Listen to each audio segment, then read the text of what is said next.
Are you ready to crush the CISA exam and take your IT audit career to the next level? You are in the right place. In this video, I have compiled 150 high quality CISA practice questions to get you exam ready with confidence. But we are not just reviewing answers, we are breaking down core concepts with clear explanations to reinforce your understanding. Whether you are just starting your CISA journey or sharpening your skills for test day, this video will give you the edge you need to succeed. Subscribe, hit the notification bell, and become part of our community of future certified professionals. Let's dive in. Question number one: which of the following should be of greatest concern to an IS auditor reviewing an organization's business continuity plan, that is BCP? And the options are: option A, the BCP has not been tested since it was first issued. Option B, the BCP is not version controlled. Option C, the BCP's contact information needs to be updated. And option D, the BCP has not been approved by senior management. And the correct option is option A, the BCP has not been tested since it was first issued. And the explanation for the correct and the incorrect option is: so the greatest concern in a business continuity plan BCP review is whether the plan will actually work in a real disruption.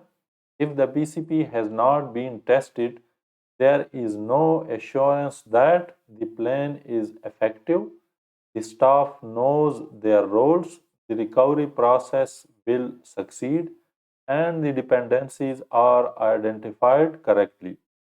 Testing validates the plan's accuracy and practicality. Without it, the organization may fail to recover critical operations during an actual incident. Why not the other options?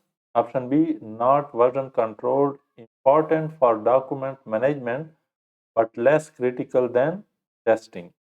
Option C, outdated contact information, problematic but usually easy to fix and does not invalidate the plan as a whole. And option D, not approved by senior management. This affects governance and support, but again, lack of testing has a more direct operational effect.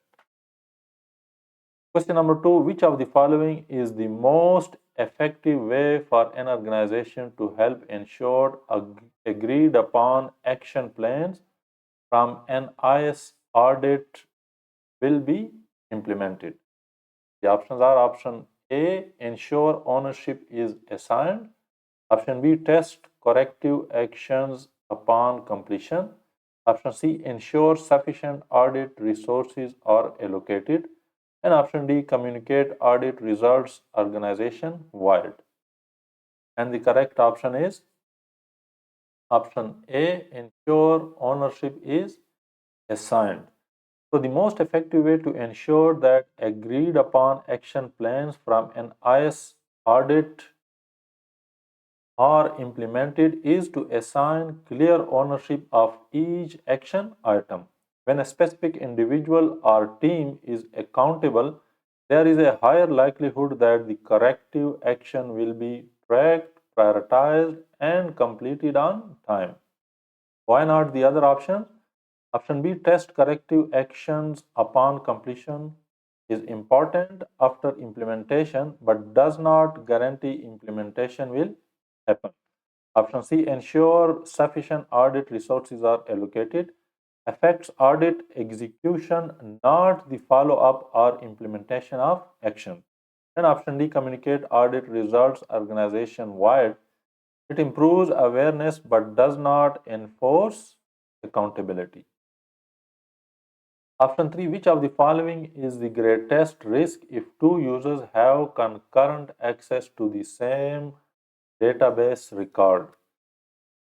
The options are: option A, entity integrity, option B, availability integrity, option C, referential integrity, and option D, data integrity.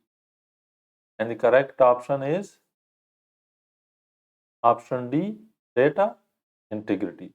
So when two users access and attempt to modify the same database record at the same time, the greatest risk is that one user's changes may override the others, leading to inconsistent or corrupted data. This is known as concurrency issue and it directly affects data integrity, which ensures the accuracy and consistencies of data over its life cycle. Let's briefly define the other options. Option A, entity integrity, ensures each table has a primary key and that this key is unique and not null.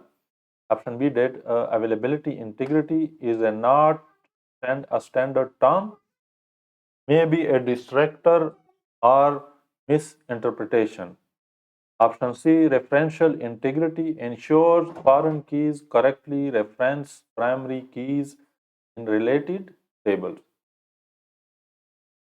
Question number 4, which of the following would be the most useful when analyzing computer performance? Option A, tuning of system software to optimize resource usage. Option B, operations report of user dissatisfaction with response time. Option C, statistical matrix measuring capacity utilization. And option D, report of off-peak utilization and response time. And the correct option is option C, statistical matrix measuring capacity utilization. So when analyzing computer performance, the most objective and quantifiable data comes from statistical metrics that measure how system resources such as CPU, memory, disk, I/O, etc. are being utilized. These metrics allow for identifying performance bottlenecks, understanding usage trends, and supporting capacity planning and scaling decisions. Why not the other options? Option A, tuning of system software is a solution, not a tool for analysis. Option B, operations report of user dissatisfaction is subjective and less precise. And option D, report of off-peak utilization and response time provides limited insight only for specific times, not a full performance picture. Question number 5, which of the following issues associated with the data center's closed circuit television, that is CCTV surveillance cameras, should be of most concern to an IS auditor? And the options are option A, CCTV recordings are not regularly reviewed. Option B, CCTV records are deleted after 1 year. Option C, CCTV footage is not recorded 24/7. And option D, CCTV cameras are not installed in break rooms. And the correct option is CCTV recordings are not regularly reviewed. So the primary purpose of CCTV in a data center is security and incident detection. If recordings are not reviewed, potential security breaches, unauthorized access, or policy violations could go unnoticed for extended periods, completely undermining the investment in the cameras. This directly impacts the effectiveness of security controls. Question number 6. An IS auditor has been asked to audit the proposed acquisition of new computer hardware. The auditor's primary concern is that option A, a clear business case has been established. Option B, the new hardware meets established security standards. Option C, a full visible audit trail will be included. And option D, the implementation plan meets user requirements.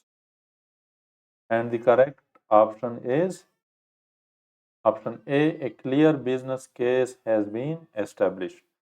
When auditing the proposed acquisition of new computer hardware, the IS auditor primary concern is to ensure that the purchase is justified in terms of business needs, cost effectiveness, and alignment with organization goals. A clear business goal demonstrates the reason for acquisition, the expected benefits, cost benefit analysis, and risks and alternatives considered. Without a solid business case, the organization may invest in unnecessary, incompatible, or poorly justified hardware. Question number 7, to confirm the integrity of a hash or for a hashed message, the receiver should use option A, the same hashing algorithm as the senders to create a binary image of the file. Option B, a different hashing algorithm from the senders to create a numerical representation of the file. Option C, a different hashing algorithm from the senders to create a binary image of the file. And option D, the same hashing algorithms as the senders to create a numerical representation of the file. And the correct option is option D, to create using the same hashing algorithm as the senders to create a numerical representation of the file. And the explanation is, to confirm message integrity, the receiver must use the same hashing algorithm as the sender used. Hash the received message to generate a hash value, also called a message digest, which is a numerical representation. Compare this hash value with the original hash sent by the sender. If the two hash value matches, the message has not been altered in transit and its integrity is confirmed.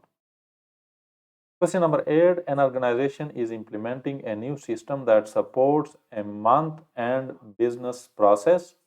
Which of the following implementation strategies would be most efficient to decrease business downtime?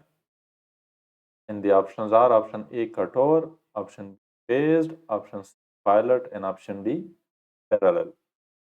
The correct option is option A, cutover. Why is that?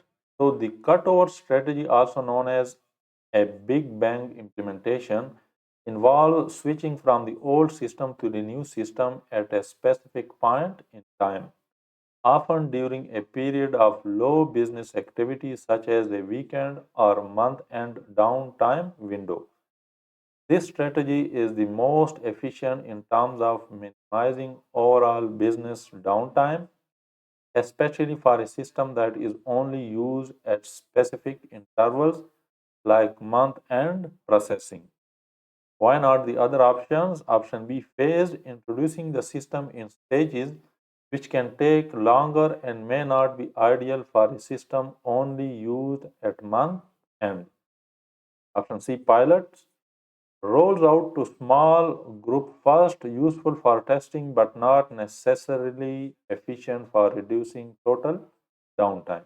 And option D, parallel, runs old and new systems side by side, which minimizes risk but increases overhead and duration, which is not the most efficient option. Question number 9, which of the following should be the first step in managing the effect of a recently discovered zero-day attack? Option A, estimating potential damage. Option B, identifying vulnerable assets. Option C, evaluating the likelihood of attack. And option D, assessing the effect of vulnerabilities. And the correct option is option B, identifying the vulnerable assets. So when responding to a zero-day attack, an exploit for a vulnerability that is unknown to the vendor and has no immediate patch, the first and most critical step is to identify which systems or assets are vulnerable. This enables the organization to contain the risk by isolating affected systems, prioritize proactive actions, and begin remediation planning. Why not the other options? Option A, estimating potential damage. is important, but you must know what is affected first. Option C, evaluating the likelihood of attack. In a zero-day scenario, the threat is already present or imminent, so action must begin with identifying exposure. And option D, assessing the impact of vulnerabilities comes after you have identified where the vulnerabilities are. Question number 10, which of the following is the best way to ensure that an application is performing according to its specifications?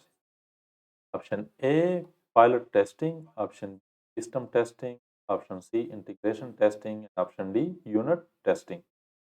And the correct option is option B, system testing. So system testing is the best way to ensure that an application is performing according to its specifications because it involves testing the entire application as a whole to verify that all components work together as intended, functional and non-functional requirements are met, and the application behaves correctly in a production-like environment.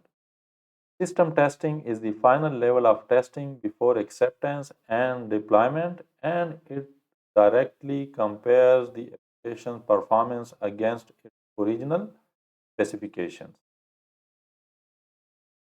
Question number 11, which of the following would be most effective to protect information assets in a data center from theft by a vendor? Option A, conceal data devices and information labels. Option B, issue an access code to the vendor. Option C, monitor and restrict vendor activities. And option D, restrict use of portable and wireless devices. And the correct option is option C, monitor and restrict vendor activities.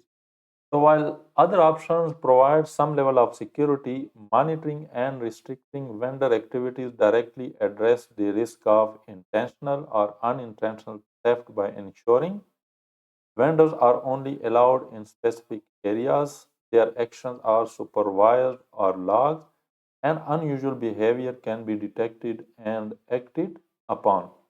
Why not others? Option A, conceal data devices and information labels is helpful but passive and easily bypassed. Option B, issue an access card to the vendor, enables access but does not control what they do. And option D, restrict use of portable and wireless devices. It is useful but not sufficient on its own if vendor activities are not monitored. Question number 12, an employee loses a mobile device resulting in loss of sensitive corporate data. Which of the following would have best prevented data leakage? Option A, data encryption on the mobile device. Option B, the triggering of remote data wipe capabilities. Option C, awareness training for mobile device users. And option D, complex password policy for mobile devices. And the correct option is option A, data encryption on the mobile devices. So data encryption ensures that even if the device is lost or stolen, the data remains unreadable without the decryption key. It protects the data at rest, which is crucial when the device is no longer in your control. Why not the other options? Option B, remote data wipe is useful, but it only works if triggered before the data is accessed and if the device is online. Option C, awareness training helps reduce risk but does not technically prevent data leakage. And option D, complex password policy adds security but can still be bypassed, not as strong as full device encryption. Question number 13, during the evaluation of controls over a major application development project, the most effective use of an IS auditor's time would be to review and evaluate. Option A, cost benefit analysis. Option B, acceptance testing. Option C, application test cases. And option D, project plans. And the correct option is option B, acceptance testing. So acceptance testing is the final phase where the system is tested to ensure it meets business and security requirements before going live. Reviewing acceptance testing allows the auditor to verify that control objectives have been met and that the application will function securely and as intended in production environment. It is directly linked to evaluating whether the system is fit for use. Question number 14. Upon completion of audit work, an IS auditor should option A provide a report to the auditee stating the initial findings. Option B provide a report to senior management prior to discussion with the auditee. Option C distribute a summary of general findings to the members of the auditing team. And option D review the working papers with the auditee. And the correct option is option A provide a report to the auditee stating the initial findings. So upon completion of audit work, the initial findings should be communicated first to the auditee, that is, the people or department being audited. This allows the auditee to clarify, respond, or provide additional context before a final report is prepared for senior management.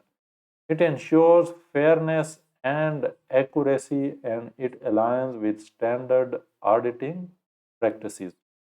Why not the other options? Option B provide a report to senior management prior to discussion with the auditee. This skips a crucial step and could lead to miscommunication or inaccurate conclusions. Option C distribute a summary of general findings to the members of the auditing team. This may happen internally, but it's not the primary responsibility upon completion. And option D review the working papers with the auditee. Working papers are internal documents and are not typically shared with the auditee. Question number 15. During an IT general controls audit of a high risk area where both internal and external audit teams are reviewing the same area simultaneously, which of the following is the best approach to optimize resources? Option A leverage the work performed by external audit for the internal audit testing. Option B ensure both the internal and external auditor perform the work simultaneously. Option C roll forward the general controls audit to the subsequent audit year. And option D request that the external audit team leverage the internal audit work, user ID and password.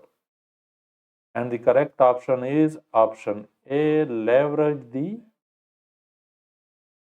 work performed by internal audit for leverage the work performed by the external audit for the internal audit testing.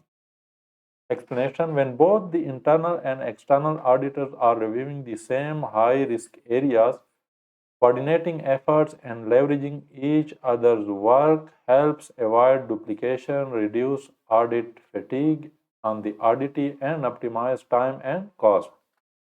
External audit work is often performed with a high standard of documentation and independence, making it reliable for internal audit reliance if properly evaluated. The Institute of Internal Auditor, that is IIA, and other standards bodies support such coordination for efficiency. Why not the other option?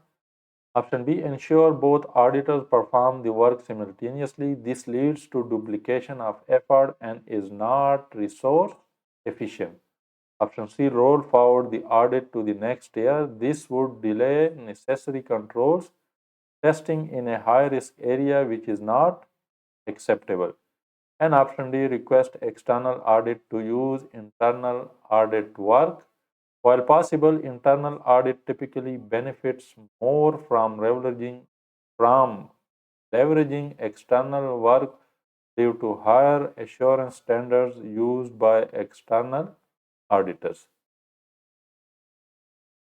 Question number 16. The greatest benefit of using a prototyping approach in software development is that it helps to option A, improve efficiency of quality assurance testing. Option B, conceptualize and clarify document requirements. Option C, decrease the time allocated for user testing and review. And option D, minimize scope changes to the system. And the correct option is option B, conceptualize and clarify requirements. So prototyping allows users and developers to build a working model of the system early in the development process. This helps users visualize the functionality and refine their requirements, leading to a clearer understanding of what the final system should do. It reduces misunderstandings and aligns expectations between users and developers. Why not the others? Option A, improve efficiency of QA testing. Prototyping is not focused on quality assurance, it helps before testing. Option C, decrease the time allocated for user testing and review. Prototyping actually increases early user involvement, not reduce it. And option D, minimize scope changes. While it may reduce scope creep later, the main goal is requirements clarification, not scope control. Question number 17. After an employee termination, a network account was removed, but the application account remained active. To keep this issue from recurring, which of the following is the best recommendation? Option A, integrate application accounts with network single sign-on. Option B, perform periodic access reviews. Option C, retrain systems administration staff. And option D, leverage shared accounts for the application. And the correct option is option A, integrate application accounts with the network single sign-on. So single sign-on or SSO centralizes authentication. So when a user's network account is disabled or removed, their access to all integrated application is also revoked automatically. This reduces the risk of orphaned accounts, active application accounts after termination, and improves access control efficiency. It also helps enforce consistent account lifecycle management across systems. Why not the other option? Option B, perform periodic access review. It is useful, but it's reactive, not proactive. Orphaned accounts may still persist between reviews. Option C, retrain system administration staff. It may help in the short term but relies on human processes which are error prone. And option D, leverage shared account for the application. This reduces accountability and is a security risk, not a best practice. Question 18. During an IT governance audit, an IS auditor notes that IT policies and procedures are not regularly reviewed and updated. The greatest concern to the IS auditor is that policies and procedures might not option A, reflect current practices. Option B, be subject to adequate quality assurance. Option C, include new systems and corresponding process changes. And option D, incorporate changes to relevant laws. And the correct option is option D, incorporate changes to relevant laws. So compliance and legal risks. So outdated policies that fail to incorporate changes in laws, for example, GDPR, HIPAA, and SOX, expose the organization to regulatory fines, legal penalties, and reputational damage. Mandatory requirement, unlike internal process updates, which are important but organization specific, legal compliance is non negotiable and carries the highest risk. Auditors' primary duty. So, IS auditors must prioritize legal and regulatory compliance over operational efficiency or internal process alignment. Why not others? Option A, reflect current practices. So, while important, this is an operational risk rather than a legal or compliance risk. Option B, be subject to adequate QA. So while QA is an internal control issue but less critical than external legal obligation. And option C, include new systems and process changes. So this is a gap in governance, but unless it violates regulation, it is not as severe as non-compliance with laws.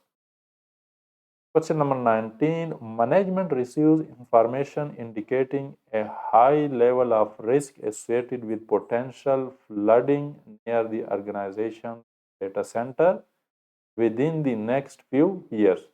As a result, a decision has been made to move data center operations to another facility on higher ground. Which approach has been adopted? Option A, risk reduction. Option B, risk acceptance. Option C, risk transfer. And option D, risk avoidance. And the correct option is option C, option D, risk avoidance. So, risk avoidance involves eliminating the risk entirely by discontinuing the activity that causes it.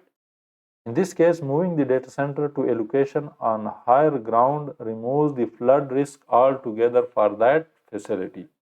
The organization is choosing not to face the risk at all rather than managing or transferring it. One or the other. Option A, risk reduction. It would involve implementing flood defenses or mitigation measures, not relocating. Option B, risk acceptance, means acknowledging the risk and doing nothing about it. Option C, risk transfer. It would involve shifting the risk to a third party like buying insurance. So, relocating the data center to avoid flooding is a clear case of eliminating the risk, classic risk avoidance. Question number 20. An emergency power off switch should option A, not be in the computer room. Option B, not be identified. Option C, be protected. And option D, be illuminated. And the correct option is option C, be protected. So an emergency power off, that is EPO switch, should be protected to prevent accidental activation which could cause a sudden shutdown of critical systems and potential data loss or hardware damage. Protection typically includes a cover or guard over the switch. Why not the other option? Option A, not be in the computer room, is incorrect.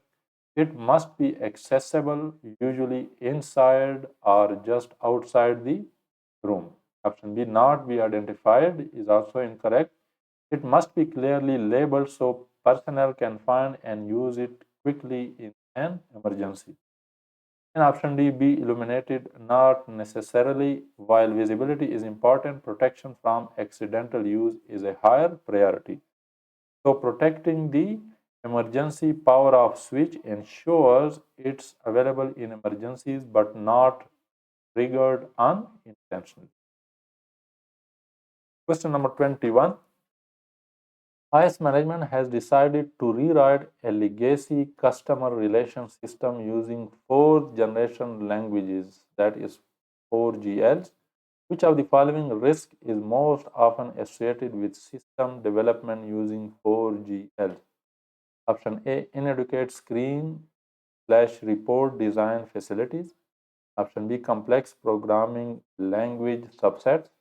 Option C, lack of portability across operating systems. And option D, inability to perform data intensive operations. And the correct option is option D, inability to perform data intensive operations.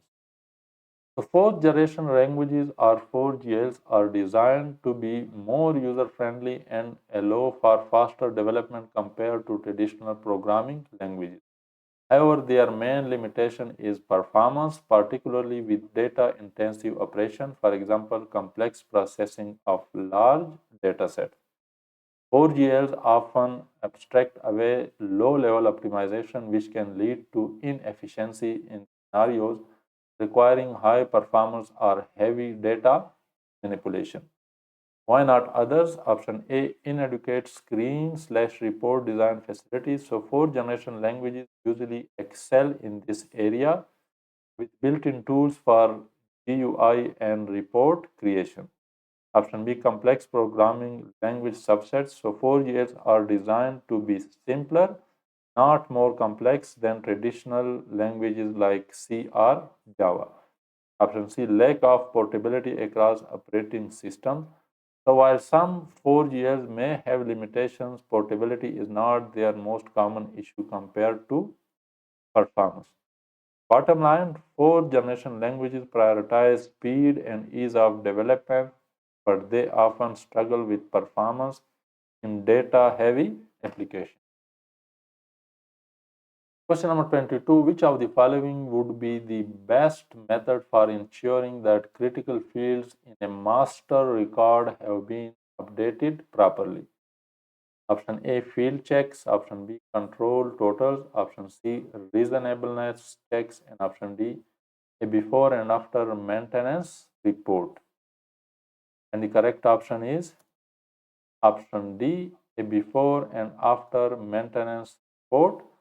So a before and after maintenance report shows the original, that is before, and updated, that is later, that is after values of critical fields in master record. This allows for verification and auditing of changes to ensure they were intentional, authorized, and correct.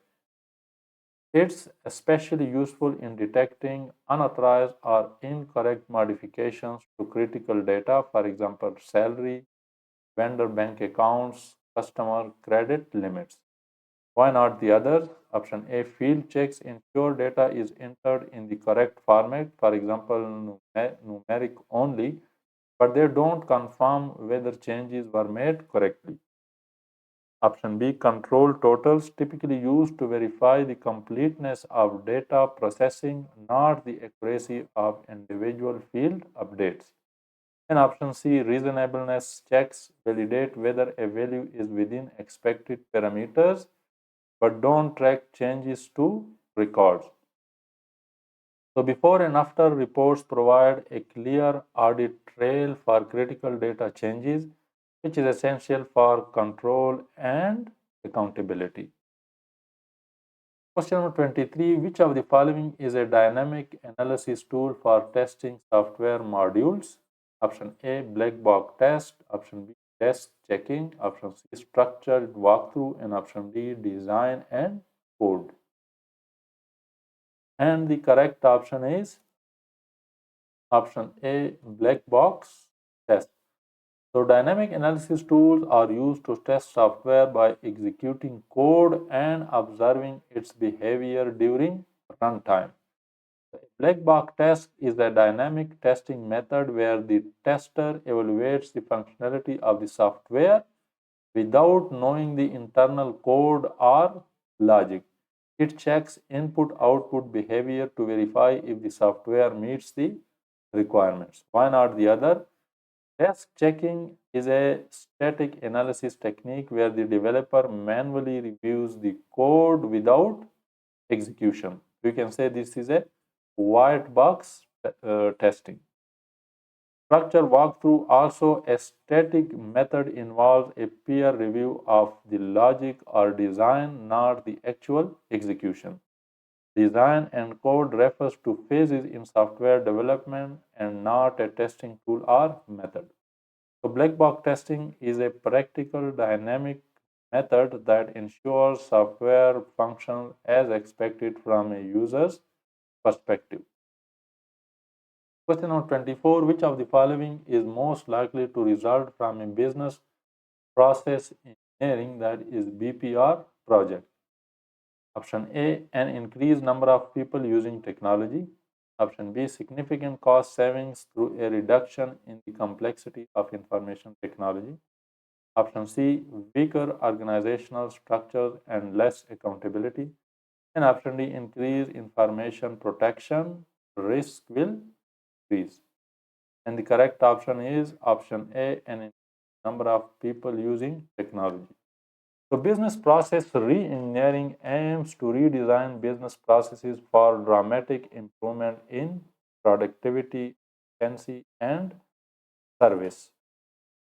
This typically involves automating manual tasks, eliminating redundancies, and leveraging IT solutions, resulting in more people interacting with or relying on technology to perform their roles. Why not the others? Option B, significant cost savings through a reduction in the complexity of information technology. So BPR often increases IT complexity due to the integration of new systems and automation. Option C, weaker organizational structures and less accountability. BPR tends to aim for stronger processes with clear accountability, not less. And option D, increased information protection risk will increase. So while BPR may introduce new risks, managing them is part of the re-engineering process. It's not the primary outcome of BPR. So BPR usually leads to more tech-driven workflow requiring broader adoption of technology across the organization. Question number 25. Which of the following devices extend the network and has the capacity to store frames and acts as a storage and forward device? And the options are option A, router, option B, bridge, option C, repeater, and option D, gateway. And the correct option is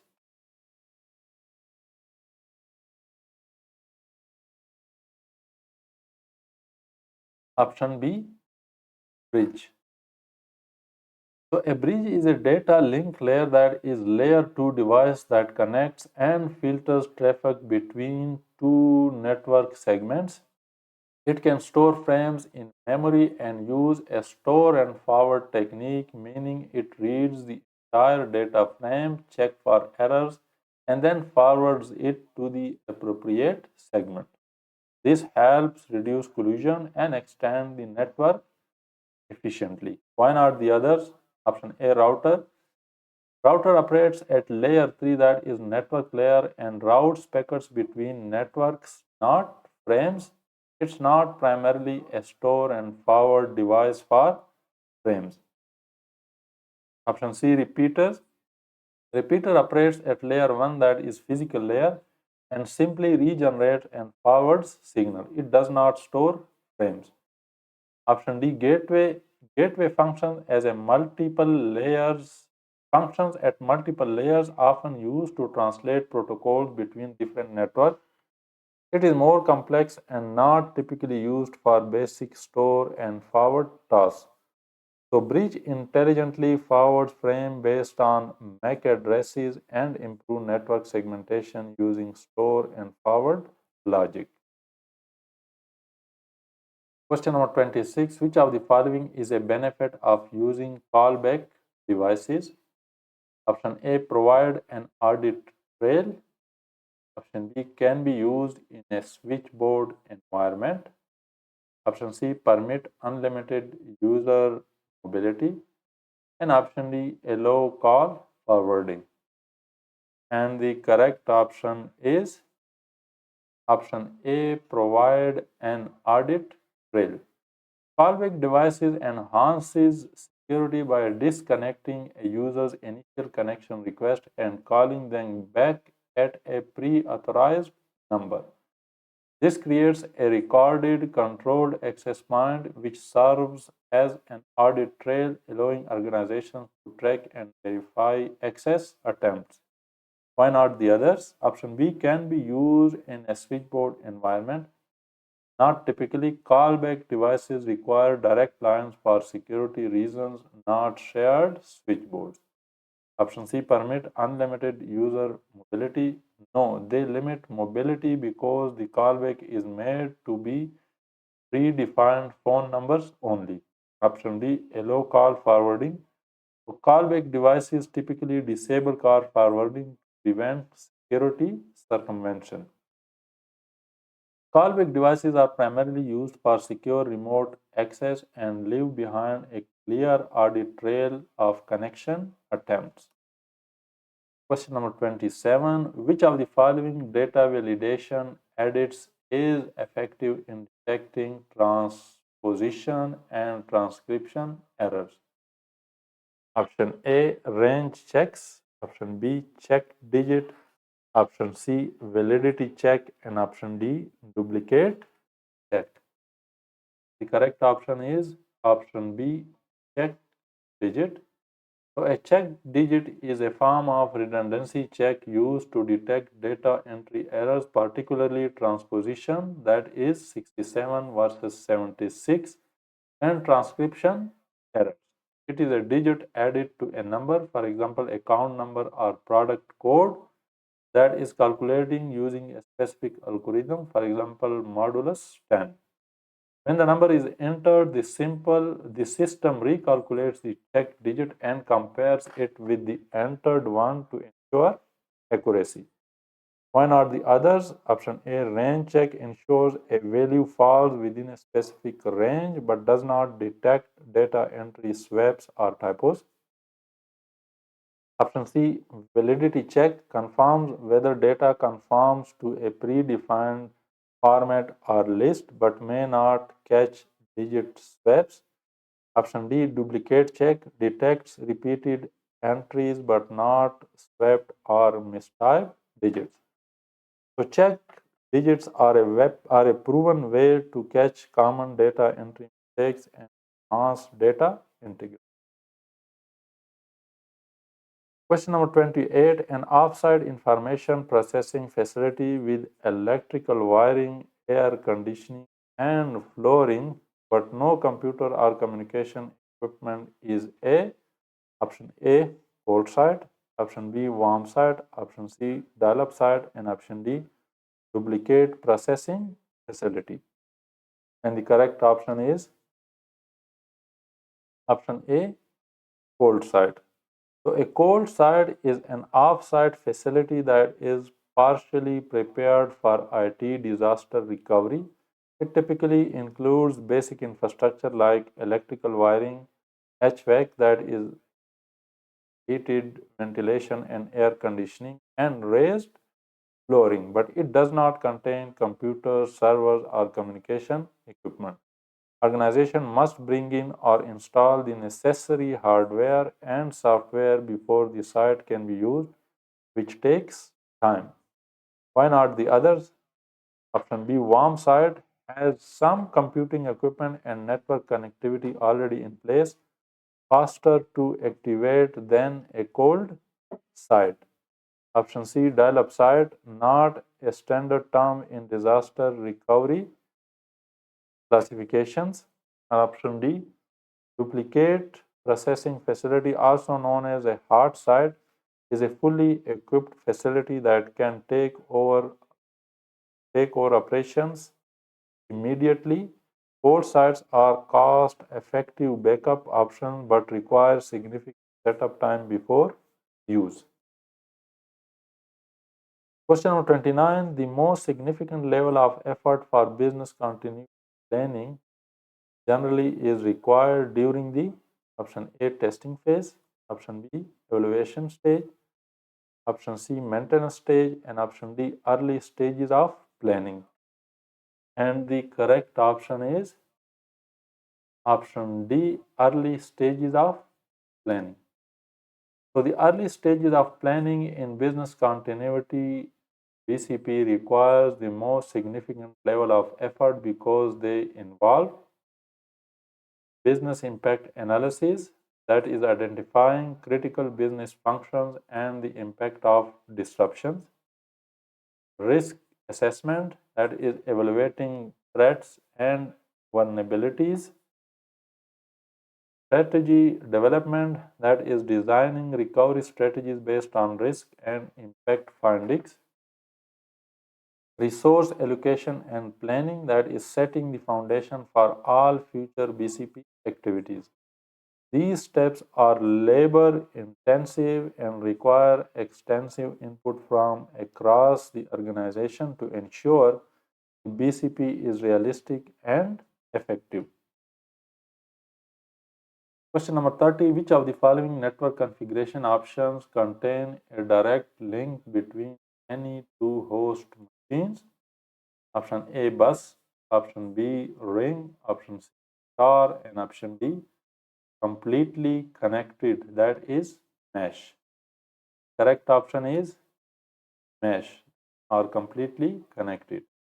So in a completely connected network, also known as full mesh, every host or node is directly connected to every other host. This provides higher redundancy, fault tolerance, and direct communication between any two machines without, inter- without intermediaries.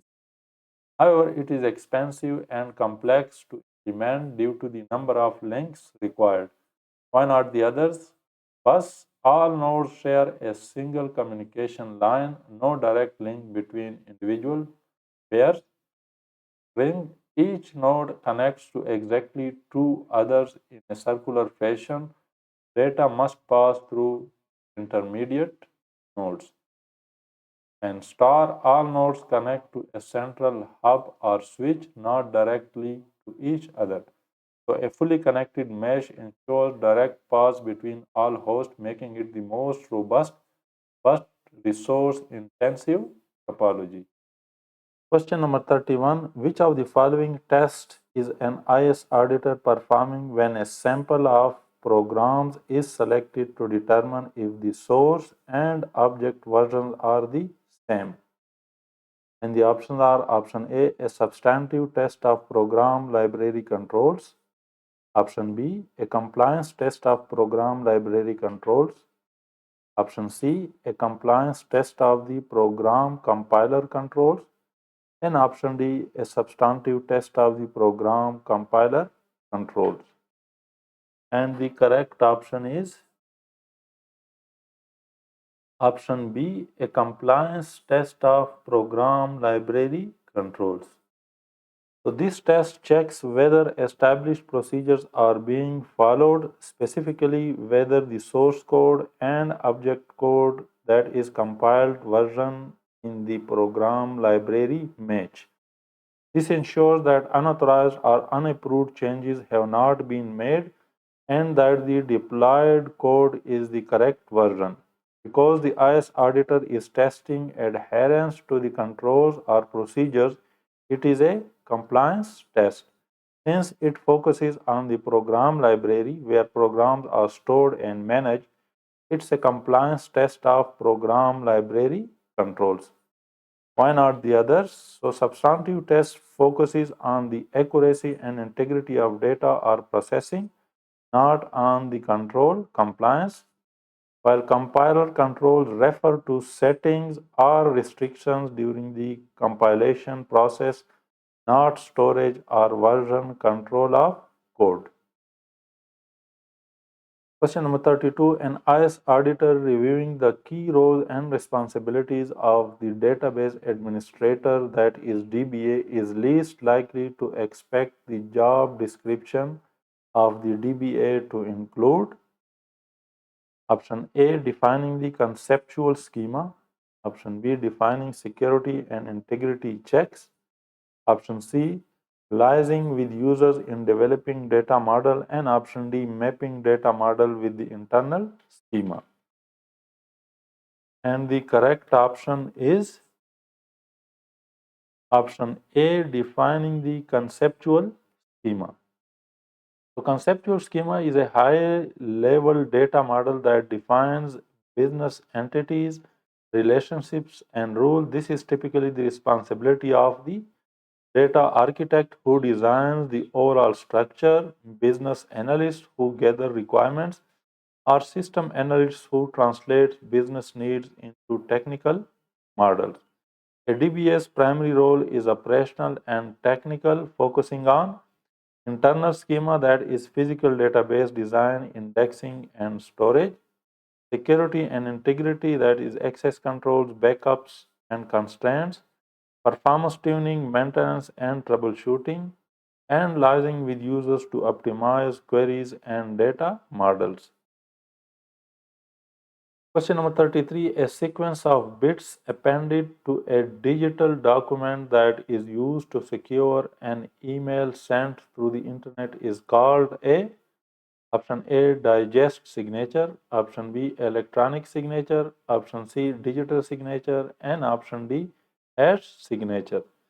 And the correct option is option C, digital signature. So a digital signature is a sequence of bits appended to a digital document that confirms the authenticity of the sender, ensures the integrity of the message, and provides non-repudiation, that is, the sender cannot deny sending the message.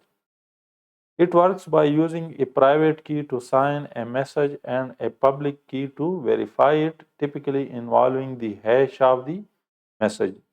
Why not the other option? Digest signature is not a standard term, likely confusion with message digest, which is a hash but not a signature.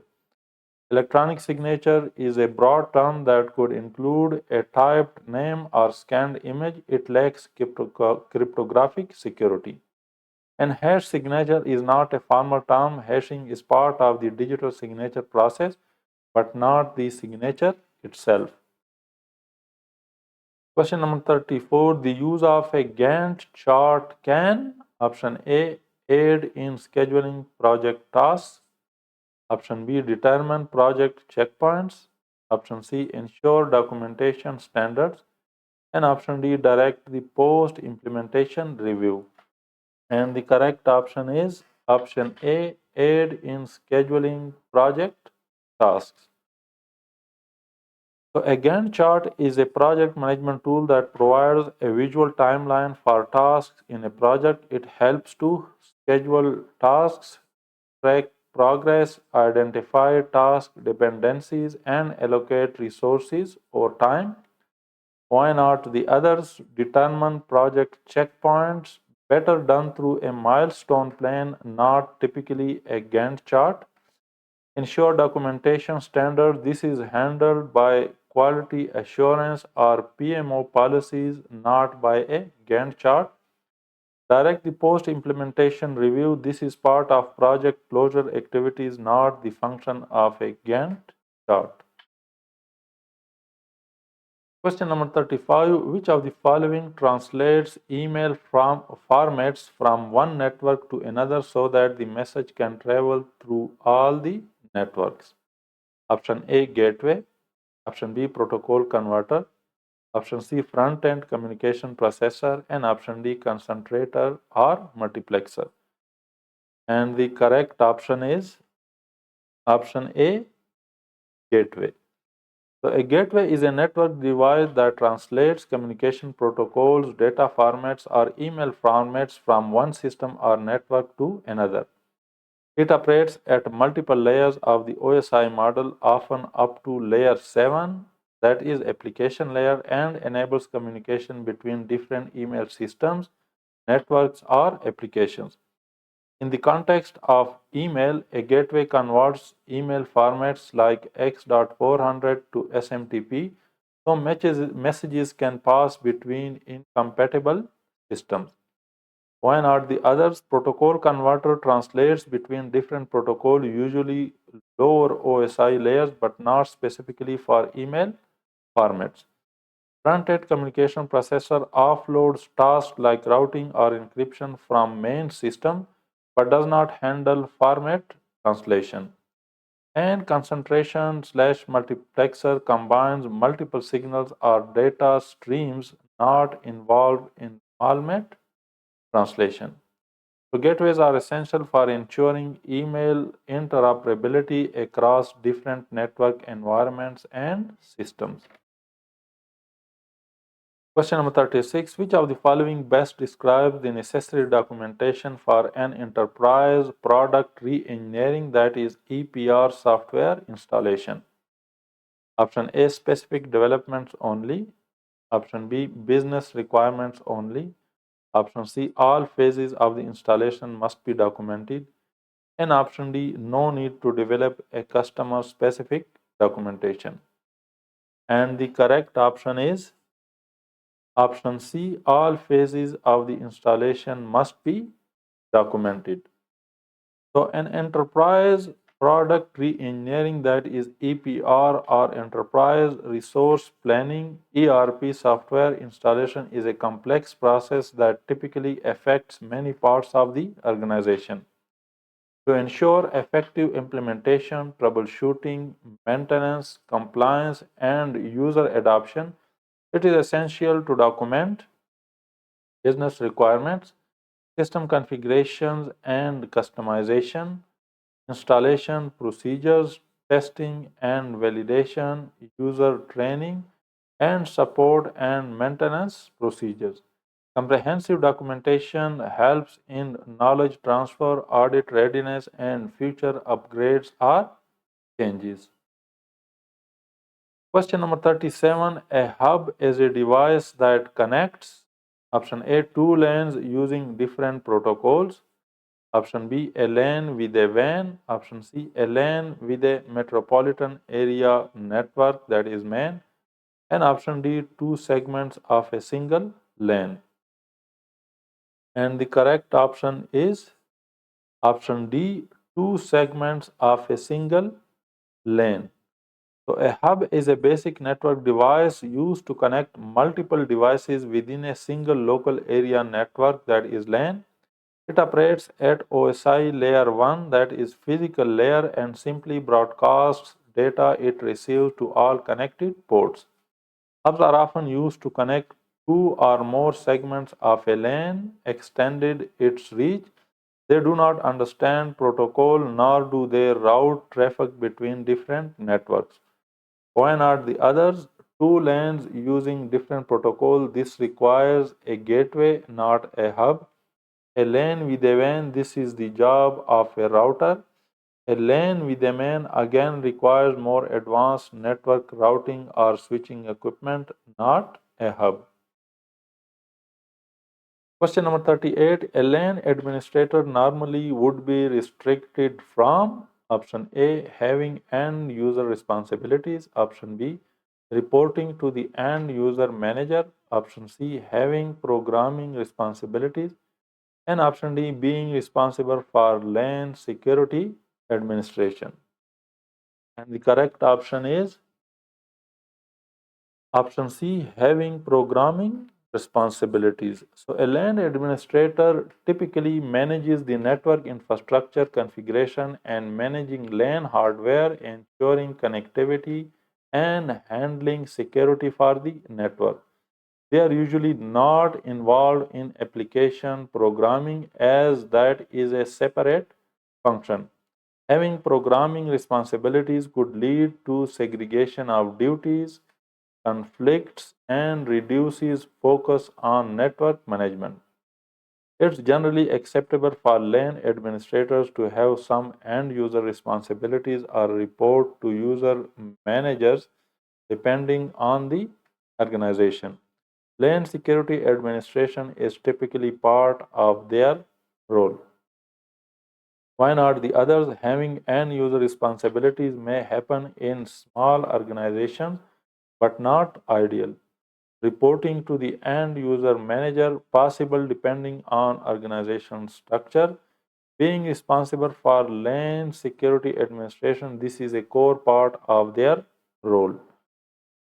Question number 39. Which of the following is a telecommunication device that translates data from digital form to analog form and back to digital? Option A, multiplexer. Option B, modem. Option C, protocol converter. And option D, concentrator. And the correct option is option B, modem. So a modem that is modulator and demodulator is a telecommunication device that converts digital data from a computer into analog signals for transmission over telephone lines and then converts incoming analog signals back into digital data. This process is essential for communication over traditional phone networks, which are analog. Why not others? So, multiplexer combines multiple signals for transmission over a single medium but does not convert digital to analog. Protocol converter converts between communication protocols, not signal types. Concentrator aggregates multiple communication lines but does not convert signal types. Modem enable digital devices to communicate over analog telephone systems. Question number 40. Which of the following system-based approaches would a financial processing company employ to monitor spending patterns to identify abnormal patterns and report them? Option A neural network. Option B, database management software. Option C, management information systems. And option D, computer assisted audit techniques. And the correct option is option A neural network. So a neural network are a type of artificial intelligence modeled after the human's brain's network of neurons. They are particularly good at recognizing complex patterns and anomalies in large datasets, such as spending patterns in financial transactions. A financial company would use a neural network to learn normal spending behavior and flag abnormal or fraudulent transactions effectively. Why not the other database management software used to store and manage data but does not inherently analyze or detect patterns? Management information systems provide reporting and summaries but are not specialized in anomaly detection. And computer assisted audit techniques, tools to assist auditors but typically don't provide automated pattern recognition like neural networks. Question number 41. A hardware control that helps to detect errors when data are communicated from one computer to another is known as a option A duplicate check, option B table lookup, option C validity check, and option D parity check. And the correct option is option D parity check. So a parity check is a hardware level control used in data communication and memory systems to detect errors. It works by adding an extra bit called a parity bit to the data. This bit ensures that the numbers of ones in the data, including the parity bit, is either even, that is even parity, or odd, that is odd parity, depending on the system. If the data is altered during transmission, the parity will not match and the system can detect an error occurred. Duplicate check detects repeated data entries. Table lookup verifies data against predefined values. Validity check ensures data falls within acceptable parameters. And parity checks detects communication errors in transmitted data. Question number 42. Which of the following is a continuity plane test that uses actual resources to simulate a system crash to cost effectively obtain evidence about the plane's effectiveness? And the options are option A paper test, option B post test, option C preparedness test, and option D walkthrough. And the correct option is option C preparedness test. So a preparedness test, also known as a simulation test, involves using actual resources, that is system, personnel, and facilities to simulate a real disaster or system crash. This type of test helps organizations cost effectively gather evidence about the effectiveness and readiness of their business continuity plan without a full disruption. Here is a breakdown of the other options. Paper test, a theoretical review of the plan, no actual resources are used. Post-test refers to the review done after a test has been conducted. And walkthrough, team members review the plan step by step without using real systems or simulating failures. Question number 43. An organization having a number of offices across a wide geographical area has developed a disaster recovery plan DRP using actual resources. Which of the following is the most cost effective test of the DRP? Option A, full operational test. Option B, preparedness test. Option C, paper test. And option D, regression test. And the correct option is option B, preparedness test. So a preparedness test is a cost-effective method to test a disaster recovery plan, that is DRP, using actual resources but without fully disrupting business operations. It simulates a disaster scenario to assess response actions, communication, and recovery procedures. It provides a realistic understanding of the DRP's effectiveness while keeping costs and risk lower than a full operational test. Here is how the other options compare. Full operational test. This is the most comprehensive test involving complete system shutdown and recovery. While thorough, it's expensive and risky, so not the most cost effective. Paper test involves reviewing the DRP on paper, low cost but not realistic, and does not use actual resources. Regression test is typically used in software development, not disaster recovery. It tests whether recent changes have affected existing functionality. Question number 44. The IS auditor learns that when equipment was brought into the data center by a vendor, the emergency power shutoff switch was accidentally pressed and the UPS was engaged. Which of the following audit recommendations should the IS auditor suggest? And the options are: option A, relocate the shutoff switch. Option B, install proactive covers. Option C, escort visitors. And option D, log environmental failures. And the correct option is option B, install protective covers. So the issue occurred because the emergency power shutoff switch was accidentally pressed. The most direct and practical recommendation to prevent accidental activation is to install protective covers over the switch.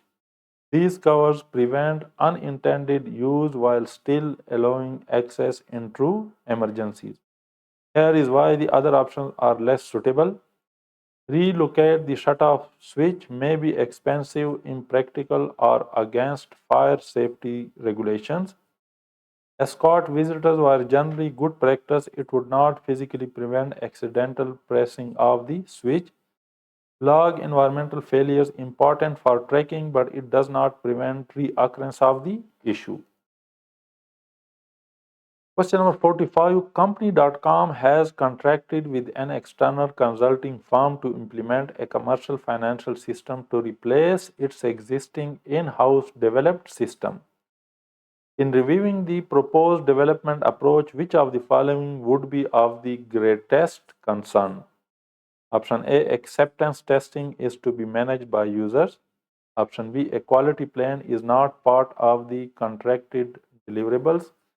Option C, not all business functions will be available on initial implementation. And option D, prototyping is being used to confirm that the system meets business requirements. And the correct option is option B, a quality plan is not part of the contracted deliverables. A quality plan outlines the processes, standards, responsibilities, and quality assurance practices that ensure the final product meets the organization's requirements and expectations. If a quality plan is missing, it raises a major concern about how defects will be prevented or detected. whether deliverables meet performance and compliance standards, how risk to system integrity and business continuity will be managed. Question number 46. In a public key infrastructure, that is PKI, the authority responsible for the identification and authentication of an applicant for a digital certificate, that is certificate subject, is the option A, registration authority, option B, issuing certification authority, option C, subject CA, and option D, policy management authority. And the correct option is option A, registration authority. So in a public key infrastructure, that is PKI, the registration authority is responsible for identification and authentication of individuals or entity, that is certificate objects, before a digital certificate is issued. Once verified, the RA passes this information to the certification authority, that is CA, which then issues the digital certificate. Other options, that is issuing certification authority, CA issues and manages the certificates but does not directly authenticate the applicant. Subject CA, this is not a standard PKI term. Policy Management Authority defines and manages the certificate policies but is not involved in the identity verification process. Question number 47.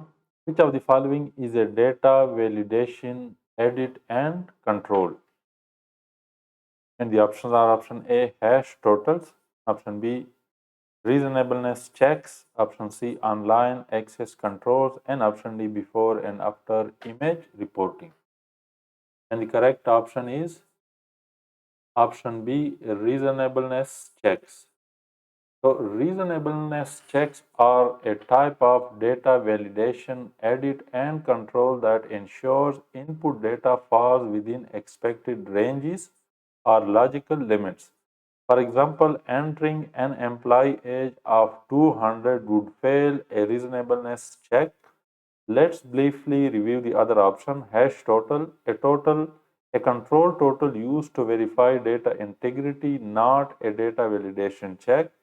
Online access controls, these manage user access and permissions, not data validation. Before and after image reporting tracks changes to data for audit and recovery purposes, not input validation. Question number 48. A control that detects transmission errors by appending calculated bits onto the end of each segment of data is known as option A, reasonable check, option B, parity check, option C, redundancy check, and option D, check digits. And the correct option is option C, redundancy check.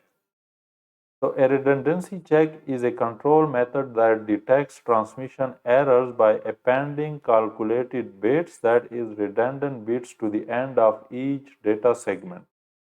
These bits are derived from the data itself using algorithms like cyclic redundancy check, CRC, or checksum. When the data is received, the system recalculates the bits and compares them to the appended values to detect errors during transmission. Other option, reasonableness check, validates whether data values make logical sense, that is, a salary is not negative, not for transmission errors. Parity check detects single bit errors by adding a parity bit but is less robust than redundancy checks. Check digits, typically used in fields like account numbers, to detect data entry errors, not transmission errors. Question number 49. What is the primary objective of control self-assessment, that is CSA program?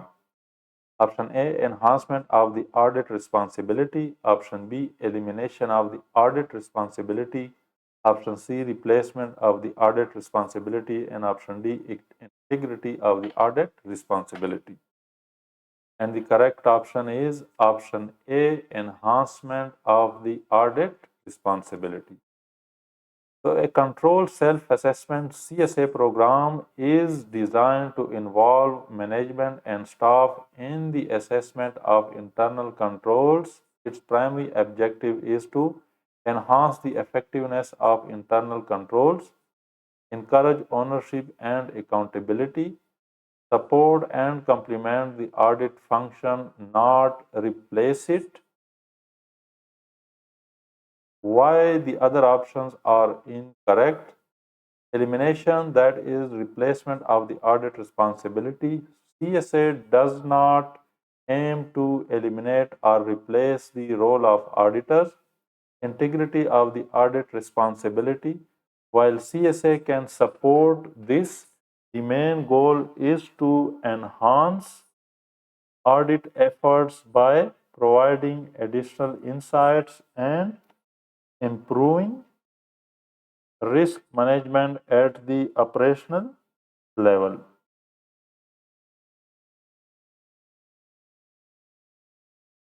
Question number 50. IS auditors are most likely to perform compliance test of internal controls if after their initial evaluation of the controls, they conclude that controls risks are within acceptable limits. True or false?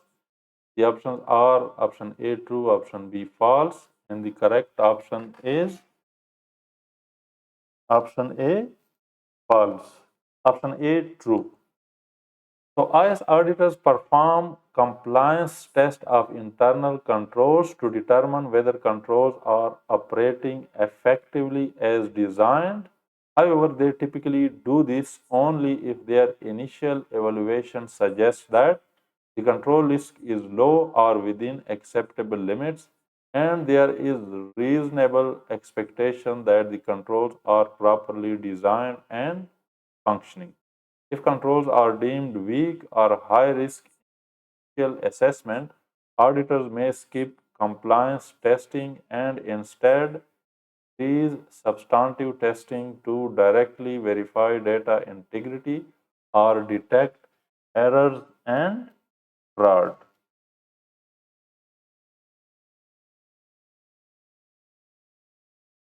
Question number 51. As compared to understanding an organization's IT process from evidence directly collected, how valuable are prior audit reports as evidence?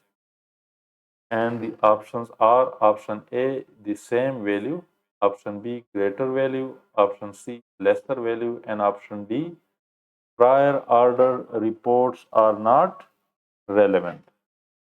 The correct option is option C, lesser value. So prior audit reports can provide useful context and historical insight, but they are considered less reliable than evidence directly connected during the current audit. This is because they reflect past conditions which may no longer be accurate. They might not consider current risks, control, or IT environment changes. Direct evidence gathered firsthand is more current and trustworthy. Therefore, while prior audit reports are helpful for planning and understanding trends, they carry lesser evidential value than direct, up to date evidence.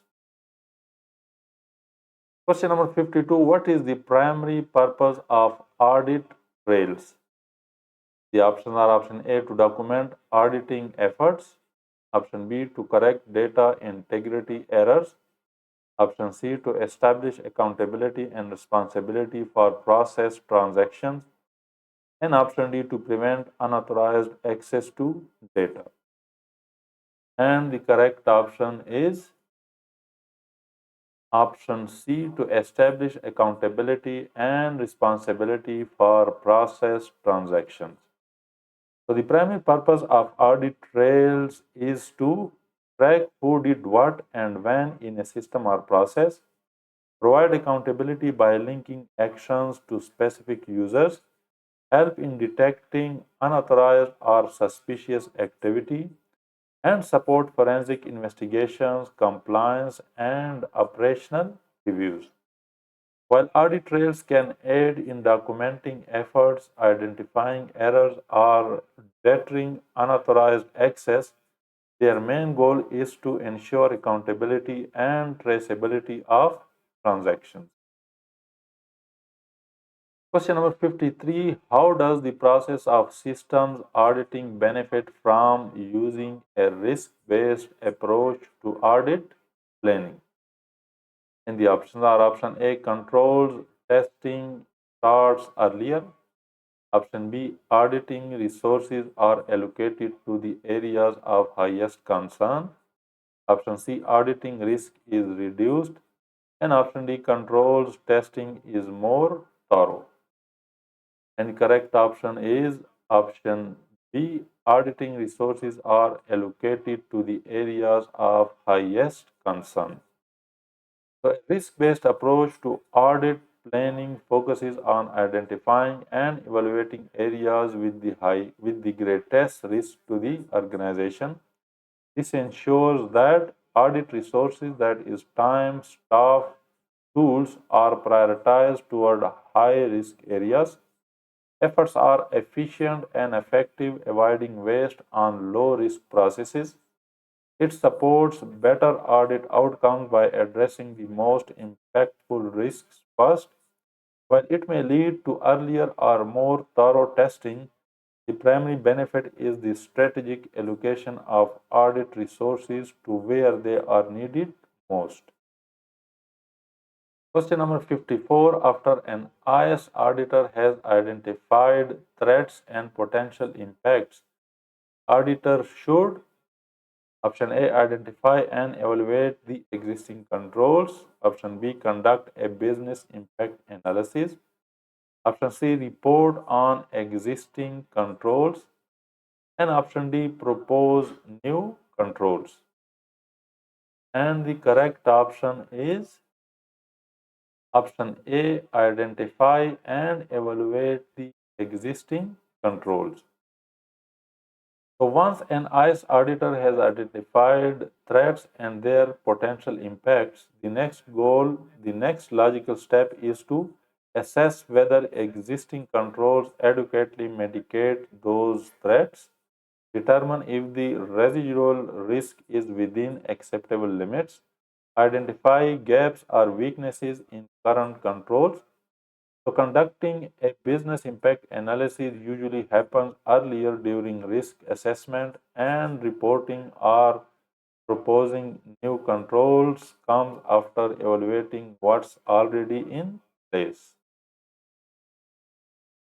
Question number 55. The use of statistical sampling procedures helps minimize option A, detection risk, option B, business risk, option C, controls risk, and option D, compliance risk. And the correct option is option A, detection risk. So, statistical sampling allows auditors to make inferences about an entire population based on a subset of data. This helps to minimize detection risk, which is the risk that the auditor fails to detect material errors or irregularities in the sample.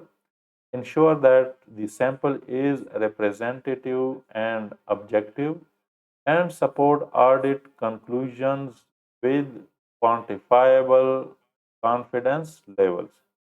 It does not directly reduce business risk, control risk, or compliance risk. Those are influenced by the organization's operations and control environment, not by sampling technique. Question number 56. What type of risk result when an IS auditor uses an inadequate test procedure and concludes that material errors do not exist when errors actually exist? And the options are option A, business risk, option B, detection risk, option C, residual risk, and option D, inherent risk. And the correct option is option B, detection risk. So, statistical sampling allows auditors to make inferences about an entire population based on subset of data. This helps to minimize detection risk, which is the risk that the auditor fails to detect material errors or irregularities in the sample, ensures that the sample is representative and objective, and support audit conclusion with quantifiable confidence levels. It does not directly reduce business risk, control risk, or compliance risk. Those are influenced by organization's operations and control environment, not by sampling technique. Question number 57. A primary benefit derived from an organization employing control self-assessment, that is CSA technique, is that it can, option A, identify high risk areas that might need a detailed review later. Option B, reduce audit costs. Option C, reduce audit time. And option D, increase audit accuracy. And the correct option is option A, identify high risk areas that might need a detailed review later. So, control self-assessment, that is CSA, is a process where business units and process owners evaluate their own controls and risks. Its primary benefit is that it helps identify high-risk areas early, allowing auditors to focus efforts more effectively, encourages ownership of controls by management, supports risk-based audit planning by highlighting potential issues before formal audits. So while CSA can indirectly help reduce audit time or cost, those are secondary benefits. The main value lies in its ability to highlight areas that warrant further detailed audit attention. Question number 58. What type of approach to the development of organizational policies is often driven by risk assessment? Option A, bottom up. Option B, top down. Option C, comprehensive. And option D, integrated. And the correct option is option B, top down. So, a top down approach to policy development is typically driven by risk assessment because senior management and leadership set strategies direction based on organizational risks. Policies are designed to address high level risk and regulatory requirements. It ensures alignment with business objectives and risk appetite. In contrast, a bottom up approach may miss the broader risk context, while comprehensive and integrated describe the scope or style of policy development, not the structure or direction of the approach. Question number 59. Who is accountable for maintaining appropriate security measures or information assets? Option A, data and system owners. Option B, data and system users. Option C, data and system custodians. And option D, data and system auditors. And the correct option is option A, data and system owners. So, data and system owners are accountable for ensuring that appropriate security measures are in place to protect information assets. Their responsibilities typically include classifying information based on sensitivity, defining access controls and security requirements, ensuring that custodians implement controls appropriately. Other roles, that is, custodians are responsible for implementing and managing controls. Users must follow security policies And auditors assess and verify whether security measures are adequate. They are not accountable for maintaining them. Question number 60. Proper segregation of duties prohibits a system analyst from performing quality assurance functions. True or false? And options are option A true, option B false.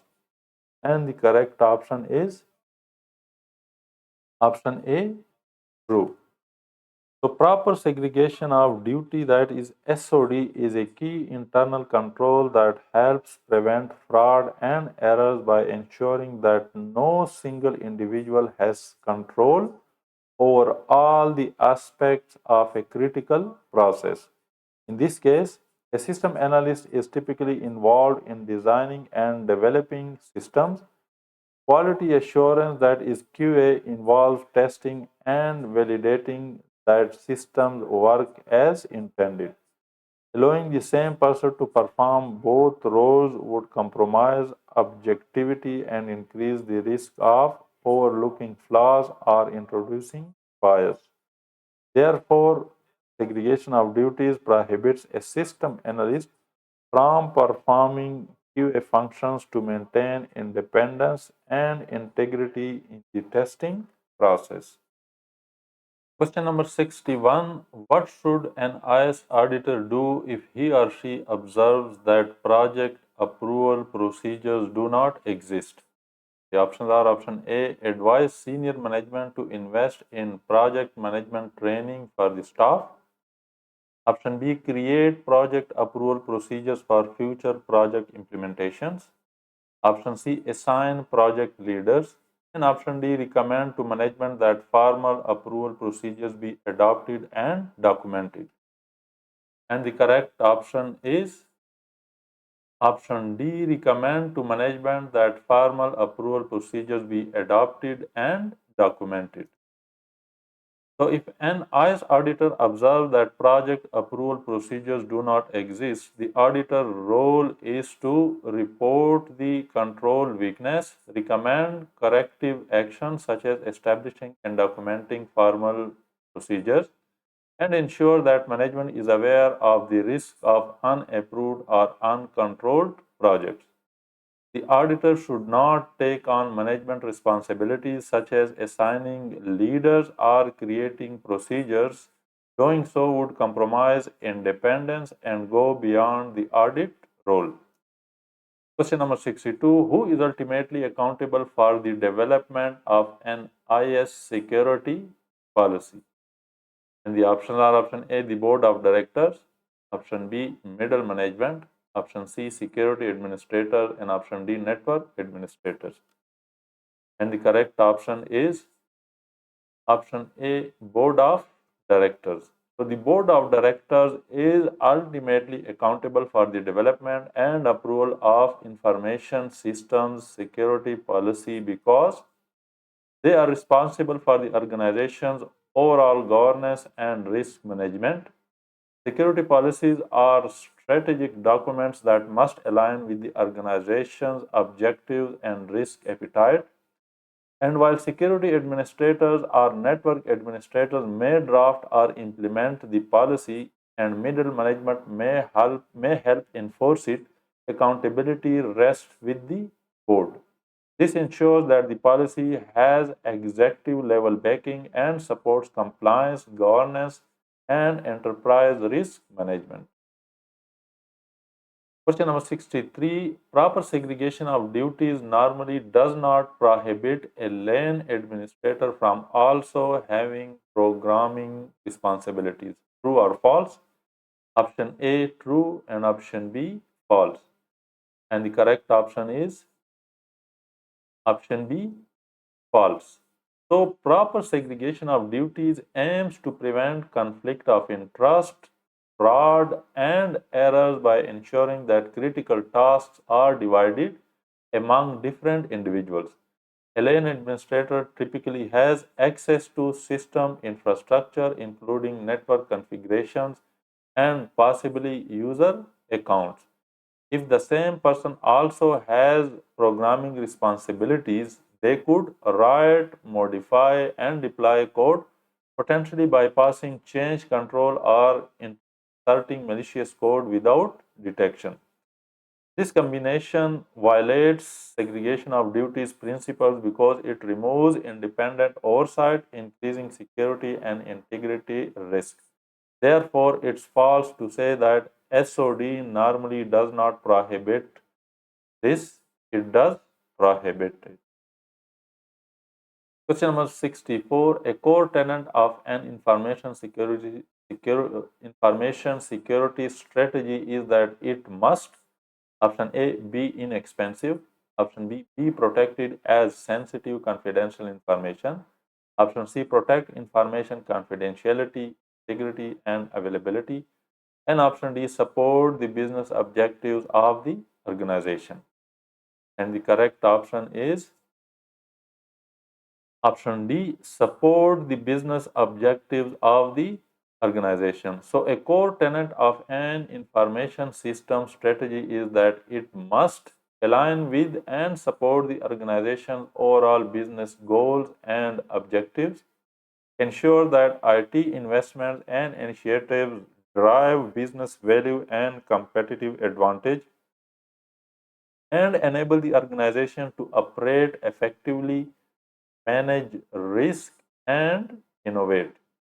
So, while aspects like cost effectiveness, confidentiality, and security, that is CIA, are important, they are supporting elements. The primary purpose is to ensure that information security or information system strategy serves and advances the business mission. Question number 65. Batch control reconciliation is a fill in the blank control for mitigating risk of inadequate segregation of duties. And the options are option A, detective, option B, corrective, option C, preventative, and option D, compensatory. And the correct option is option D, compensatory. So, batch control reconciliation is a compensatory control, meaning it is used to mitigate risk when ideal controls like segregation of duties are not feasible. It provides a way to detect and correct errors or irregularities that could arise due to insufficient separation of duties. While not a replacement of proper segregation, it helps reduce the risk associated with combining roles. So, when segregation of duties cannot be fully enforced, that is, in small teams, compensatory controls like batch control reconciliation helps maintain control integrity. Question number 66. Key verification is one of the best control for ensuring that option A, data is entered correctly, option B, only authorized cryptographic keys are used, option C, input is authorized, and option D, database indexing is performed properly. And the correct option is option A, data is entered correctly.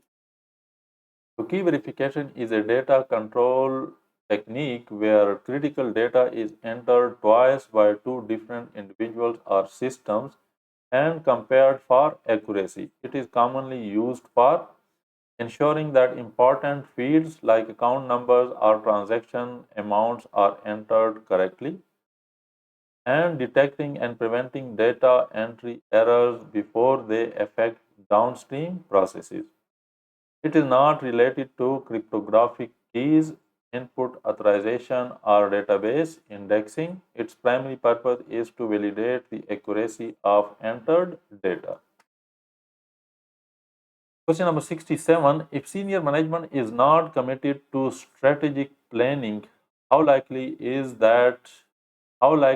is that a company's implementation of IT will be successful? Option A, IT cannot be implemented if senior management is not committed to strategic planning. Option B, more likely. Option B, less likely. And option D, strategic planning does not affect the success of a company's implementation of information technology. And the correct option is option C, less likely. So if senior management is not committed to strategic planning, it is less likely that IT implementation will be successful because number one, strategic planning ensures that IT initiatives are aligned with business goals.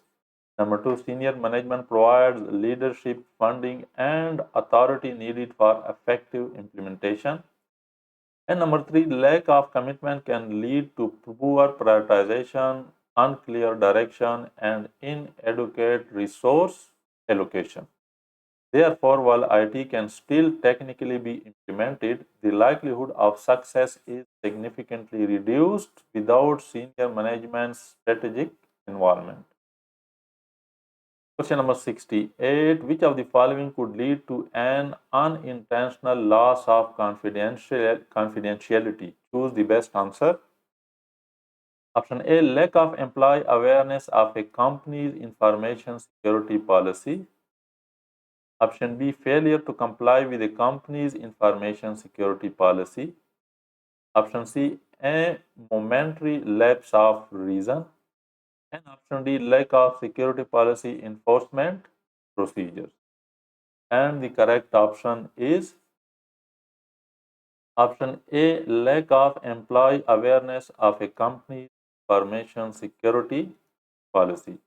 So, lack of employee awareness is a key factor that can lead to unintentional loss of confidentiality because option A, employee may inadvertently mishandle sensitive information if they don't understand what's confidential or how to protect it.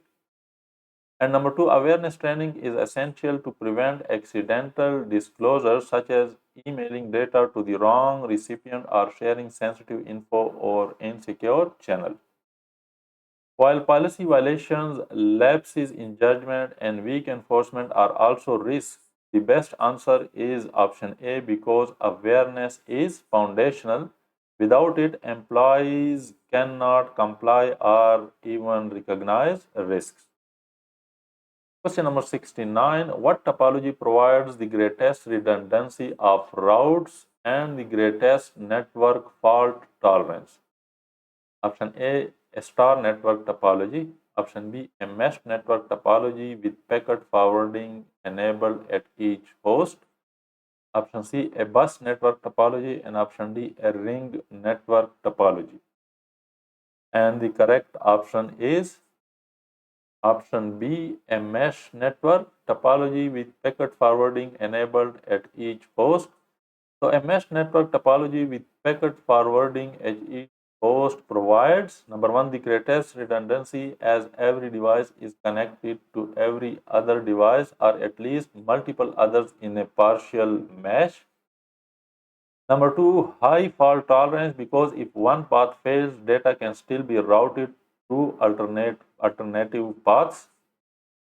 And number three, enhanced reliability and robustness, especially in mission critical systems or decentralized networks.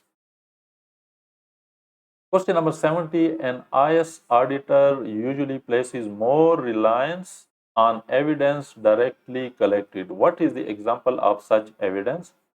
Option A, evidence collected through personal observation. Option B, evidence collected through system logs provided by the organization's security administration. Option C, evidence collected through surveys collected from internal staff. And option D, evidence collected through transaction reports provided by the organization's IT administration. And the correct option is option A, evidence collected through personal observation. So an IS auditor places the most reliance on evidence that is directly observed or independently obtained as it is considered the most reliable. And number two, personal observation allows the auditor to verify, control, and processes firsthand, reducing the risk of relying on potentially biased or manipulated information. Other options involve indirect evidence or data prepared by the audited entity, which can be incomplete, which is collected through surveys, manipulated, which is collected through reports and logs, or inaccurately interpreted. So, thus, option A is the best example of evidence directly collected by the auditor. Question number 71. What kind of protocol does the OSI transport layer of the TCP IP protocol suite provides to ensure reliable communication? Option A, non-connection oriented protocol. Option B, connection oriented protocol. Option C, session oriented protocol. And option D, non-session oriented protocol. And the correct option is option B, connection oriented protocol. So the transport layer in the OSI model corresponds to the transport layer in the TCP/IP protocol suite, which is responsible for reliable end-to-end communication. To ensure reliability, it uses connection-oriented protocols such as TCP, that is Transmission Control Protocol. TCP establishes a connection, ensures data delivery through acknowledgements, retransmissions, and sequencing. In contrast, UDP, that is User Datagram Protocol, is a non-connection oriented protocol, also part of the transport layer, but it does not provide reliability, so it is not the mechanism that ensures reliable communication. Question number 72. How is the time required for transaction processing review usually affected by the properly implemented electronic data interface, that is EDI? And the options are option A, EDI usually decreases the time necessary for review. Option B, EDI usually increases the time necessary for review. Option C, cannot be determined. And option D, EDE does not affect the time necessary for review. And the correct option is option A, EDI usually decreases the time necessary for the review. So, electronic data interchange, that is EDI, automates the exchange of business documents like invoices, purchase orders, etc. between organizations in a standardized electronic format. When EDI is properly implemented, it number one reduces manual data entry, number two minimizes human errors, and number three speeds up data transmission and validation. As a result, transaction processing becomes faster and more efficient, which also reduces the time required for the review. Question number 73. What would an IS auditor expect to find in the console log? Choose the best answer. Option A, evidence of password spoofing. Option B, system errors. Option C, evidence of data copy activities.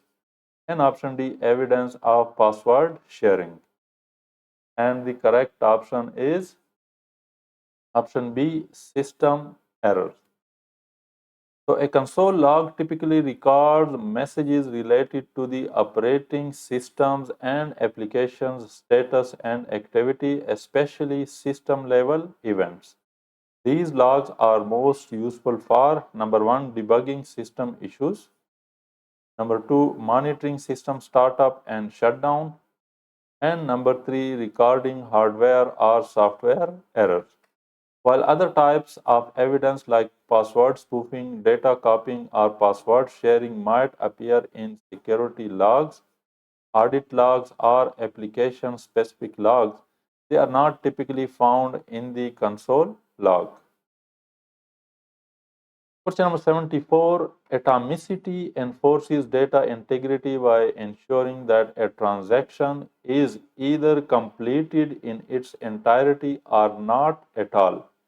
Atomicity is part of the ACID test reference for transaction processing. True or false? Option A, true. Option B, false. And the correct option is option A, true. So atomicity is one of the four key properties of the ACID principles used in transaction processing to ensure data integrity. ACID acronym stands for A for atomicity. A transaction must be all or nothing. That is, if any part fails, the entire transaction is rolled back. C for consistency ensures the database moves from one valid state to another. I for isolation, that is, ensures concurrent transactions do not interfere with each other. And D for durability, once a transaction is committed, it remains so even in the event of a system failure. So yes, atomicity enforces data integrity by making sure transactions are either fully completed or not done at all, which is part of the ACID model. Question number 75, why does the IS auditor often review the system logs? Option A, to get evidence of password spoofing. Option B, to get evidence of data copy activities. Option C, to determine the existence of unauthorized access to data by a user or program. And option D, to get evidence of password sharing. And the correct option is option C, to determine the existence of unauthorized access to data by a user or a program. So system logs are record activities on systems including login attempts, access to files, use of privileges, and other actions taken by users or programs. An IS auditor reviews these logs to detect unauthorized access. Number two, identify suspicious behavior. And number three, verify compliance with access control policies. While logs might sometimes indirectly show evidence related to password spoofing or sharing, their primary and most reliable use is to detect unauthorized access. Question number 76, what is essential for the IS auditor to obtain a clear understanding of network management? Option A, security administrator access to systems. Option B, system logs of all hosts providing application services. Option C, a graphical map of the network topology. And option D, administrator access to systems. And the correct option is option C, a graphical map of the network topology. So to understand network management, an IS auditor must know how the network is structured and interconnected. A graphical map of the network topology provides, number one, a visual layout of devices, connections, and data flow. Number two, insight into how systems communicate. And number three, identification of critical points for security, monitoring, and control. So while access to logs or administrative privileges can help in detailed analysis, they do not provide the overall structure needed to understand the network itself. Question number 77, how is risk affected if users have direct access to a database at the system level? Option A, risk of unauthorized access increases, but risk of untraceable changes to the database decreases. Option B, risk of unauthorized and untraceable changes to the database increases. Option C, risk of unauthorized access decreases, but risk of untraceable changes to the database increases. And option D, risk of unauthorized and untraceable changes to the database decreases. And the correct option is option B, risk of unauthorized and untraceable changes to the database increases. So when users have direct access to the database at a system level, that is bypassing the application controls, several risk increases. Number one, unauthorized changes. Users may bypass role-based access control typically enforced by the application. And number 2, untraceable changes. Direct system level access may not be logged properly or consistently, making it difficult to track who made that changes. This undermines data integrity, accountability, and auditability, leading to greater security and compliance risks. Question number 78, what benefit does using capacity monitoring software to monitor usage patterns and trends provide to management? Choose the best answer. Option A, the software can dynamically readjust network traffic capability based upon current usage. Option B, the software reduces noise reports that really impress management. Option C, it allows users to properly allocate resources and ensure continuous efficiency of operations. And option D, it allows management to properly allocate resources and ensure continuous efficiency of operations. And the correct option is option D, it allows management to properly allocate resources and ensure continuous efficiency of operations. So capacity monitoring software helps track system and network usage over time, identifying usage patterns and trends, performance bottlenecks, and future resource needs. This information enables management, not just users, to make informed decisions, allocate IT resources efficiently, and plan for scalability and avoid downtime. This ensures ongoing operational efficiency and supports strategic IT planning.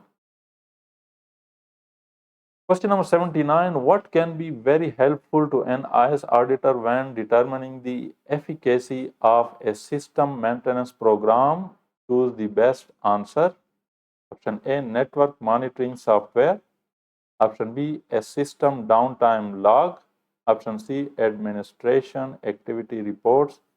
And option D, help desk utilization trend reports.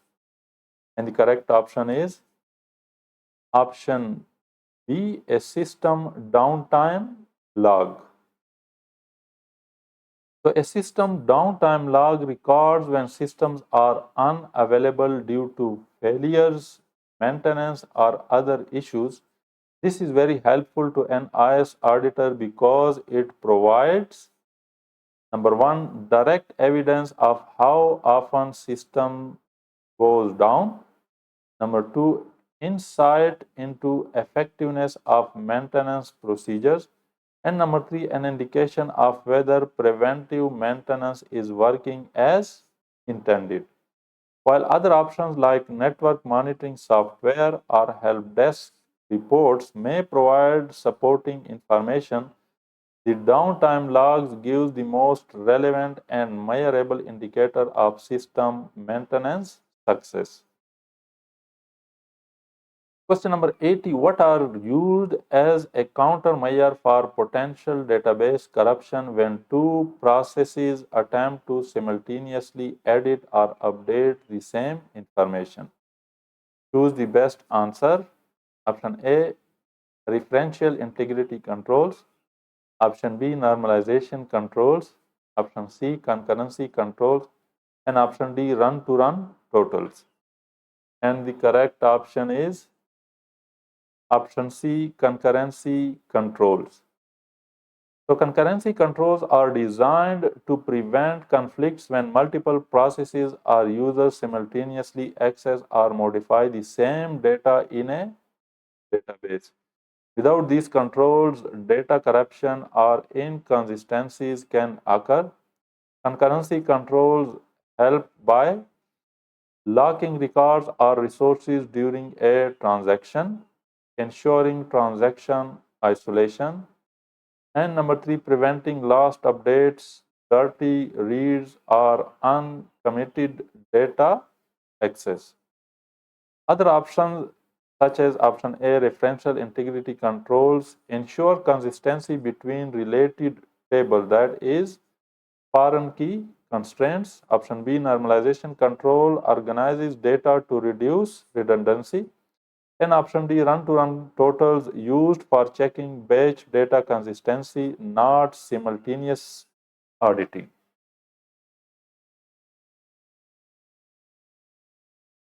Question number 81, what increases encryption overhead and cost the most? And the options are option A, a long symmetric encryption key.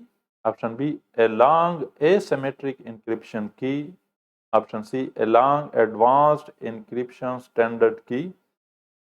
And option D, a long data encryption standard, that is DES key. And the correct option is option B, a long asymmetric encryption key. So asymmetric encryption, for example, RSA uses two keys, a public and a private key, and is computationally intensive. As the key length increases, the processing overhead and cost, that is CPU usage, memory, and time, also increases significantly more compared to symmetric encryption. Symmetric encryption, that is AES, Advanced Encryption Standard, or DES, that is Data Encryption Standard, is much faster and more efficient even with longer key lengths. AES and DES are both symmetric algorithms, and while longer keys increases security, they do not increase overhead as much as asymmetric encryption does. Question number 82, what is an initial step in creating a proper firewall policy? Option A, assigning access to users according to the principle of least privilege. Option B, determining appropriate firewall hardware and software. Option C, identifying network applications such as mail, web, or FTP, that is File Transfer Protocol Server. And option D, configuring firewall access rules. And the correct option is option C, identifying network applications such as mail, web, or FTP servers. So before you can define firewall rules or apply principles like least privilege, you need to understand what services and applications your network supports. This involves identifying, number one, which application and services, that is mail, web, or FTP, need to be accessed. Number two, what traffic should be allowed or denied. And number three, where the traffic originates and what ports are used. Only after this step can you move on to selecting appropriate firewall solutions and configuring access rules based on actual requirements. Question number 83, what type of crypto system is characterized by data being encrypted by the sender using the recipient's public key and the data then being decrypted using the recipient's private key? And the options are option A, with public key encryption or symmetric encryption. Option B, with public key encryption or asymmetric encryption. Option C, with shared key encryption or symmetric encryption.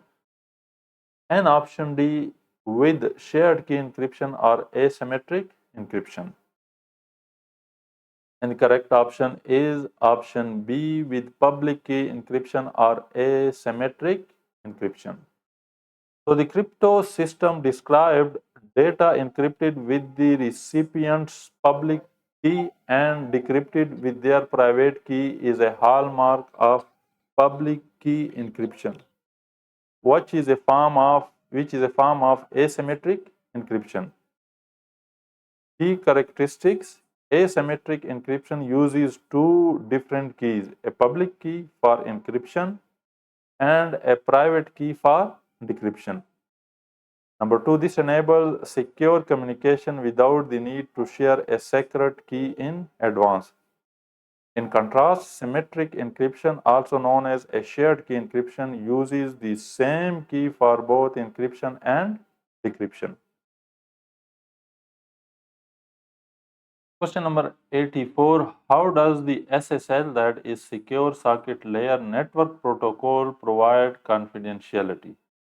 Option A, through symmetric encryption such as RSA. Option B, through asymmetric encryption such as data encryption standard or DES. Option C, through asymmetric encryption such as advanced encryption standard or AES. And option D, through symmetric encryption such as data encryption standard or DES. And the correct option is option D, through symmetric encryption such as data encryption standard or DES. So SSL or secure socket layer provides confidentiality primarily through symmetric encryption, which is used after the initial handshake. Here, how the SSL works in terms of encryption. Number one, asymmetric encryption, that is RSA, is used during the handshake to securely exchange a session key. Number two, once the session key is established, symmetric encryption, for example, DES or AES, is used to encrypt the actual data exchange between the client and the server. And number three, symmetric encryption is used for the bulk of the communication because it is faster and more efficient. Question number 85. What are used as the framework for developing logical access controls? And the options are option A, information system security policies. Option B, organizational security policies. Option C, access control list, that is ACL. And option D, organizational charts for identifying roles and responsibilities. And the correct option is option A, information system security policies.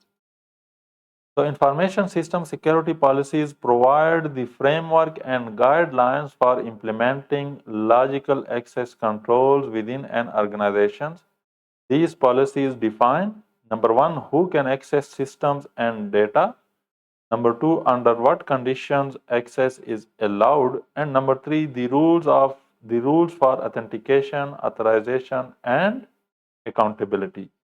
These policies help ensure that logical access controls such as user IDs, passwords, ACLs, and permissions are aligned with the organization's security objectives and compliance requirements. Question number 86. Which of the following are effective controls for detecting duplicate transactions such as payments made or received? And the options are option A, concurrency controls. Option B, reasonableness checks. Option C, time stamps. And option D, referential integrity controls. And the correct option is option C, time stamps. So timestamps are an effective control for detecting duplicate transactions such as duplicate payments or receipts. They record the exact date and time a transaction occurs, which allows systems or auditors to, number one, identify duplicate entries made at the same or very close times. Number two, compare transactions to check if the same action was recorded more than once. Other options, such as option A, concurrency controls, prevent simultaneous updates to the same data but not duplicate transactions. Option B, reasonableness checks validate input values against expected norms but do not directly detect duplicates. And option D, referential integrity controls ensure valid relationship between tables, for example, foreign key constraints, not duplicate detection. Question number 87. Which of the following is a good control for protecting confidential data residing on a PC? And the options are option A, personal firewall. option B, file encapsulation, option C, file encryption, and option D, host-based intrusion detection. And the correct option is option C, file encryption. So file encryption is a direct and effective control for protecting confidential data stored on a PC. It ensures that, number one, even if unauthorized individuals gain access to the system or files, they cannot read the data without encryption key or password. Number two, it provides data confidentiality at rest, meaning files are protected while stored on the device. Other options, such as option A, personal firewall, protects against network-based threats but does not secure stored files. Option B, file encapsulation, groups files together, for example, in a container, but does not inherently provide encryption or security. And option D, host-based intrusion detection, monitors for suspicious activity but does not protect data itself. Question number 88, which of the following do digital signatures provide? Option A, authentication and integrity of data.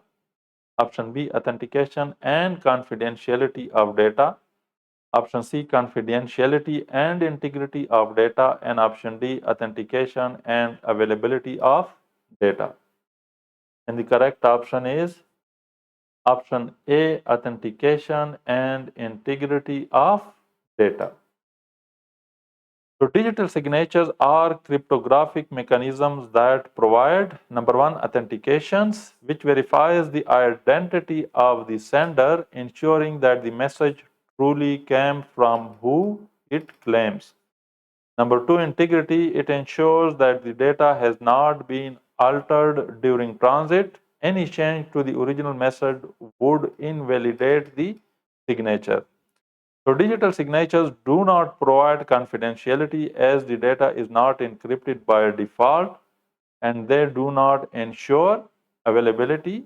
They ensure authenticity or authentication and integrity of data. Question number 89, which of the following would provide the highest degree of server access control? Option A, a man-trap monitored entryway to the server room. Option B, host-based intrusion detection combined with CCTV. Option C, network-based intrusion prevention, intrusion detection. And option D, a fingerprint scanner facilitating biometric access control. And the correct option is option D, a fingerprint scanner facilitating biometric access control. So a fingerprint scanner is a form of biometric access control which provides the highest degree of certainty in verifying an individual's identity compared to other methods. It ensures that only authorized personnel with a registered fingerprint can gain access to the server. Why not the other option? Option A, man-trap monitored entryway. It provides strong physical access control but still can be bypassed with stolen credentials or tailgating. Option B, host-based intrusion detection plus CCTV. These are detection and monitoring tools, not prevention controls. And option C, network-based intrusion detection. It monitors network traffic but does not control physical access to the server.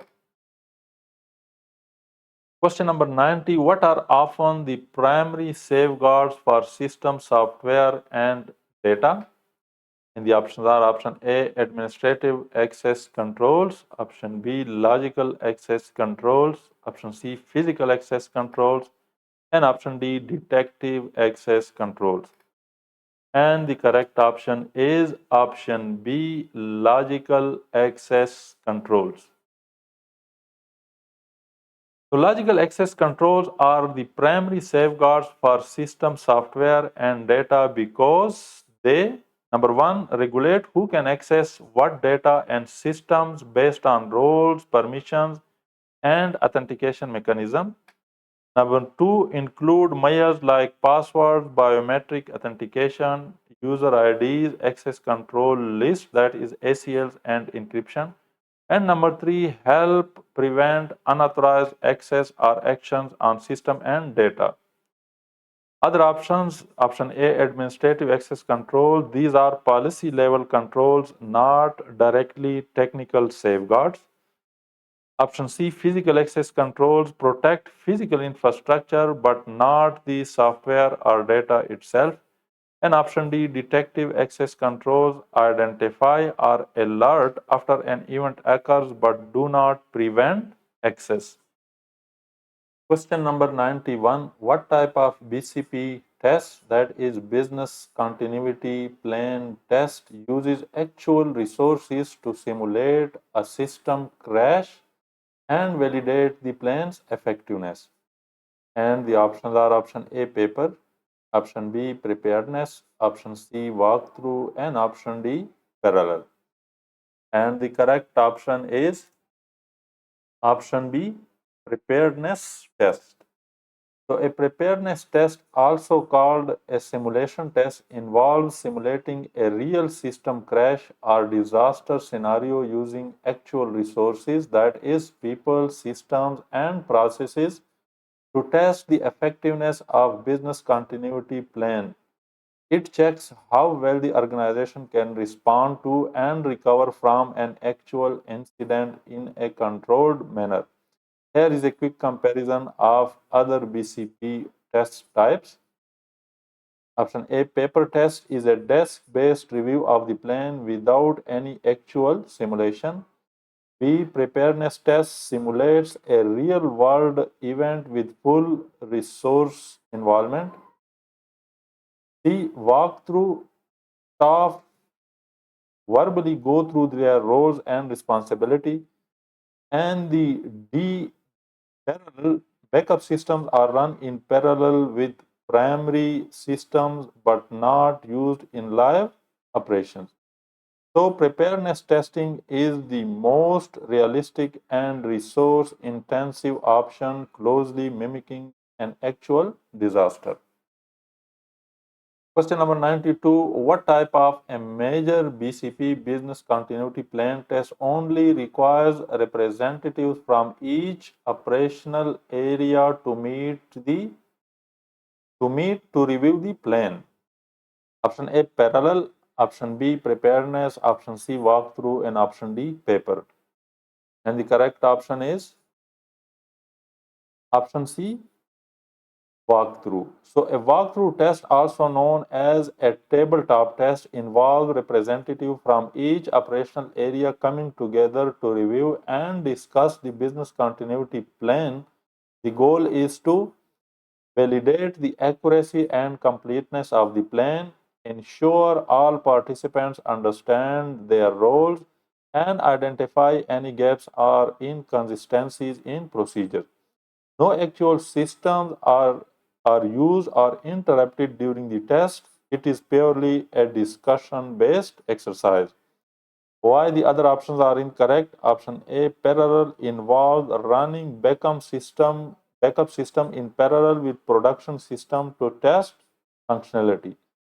Option B, preparedness, is a simulation test that uses actual resources to practice disaster response. And option D, paper, is a basic document review by individual without a group meeting or interaction.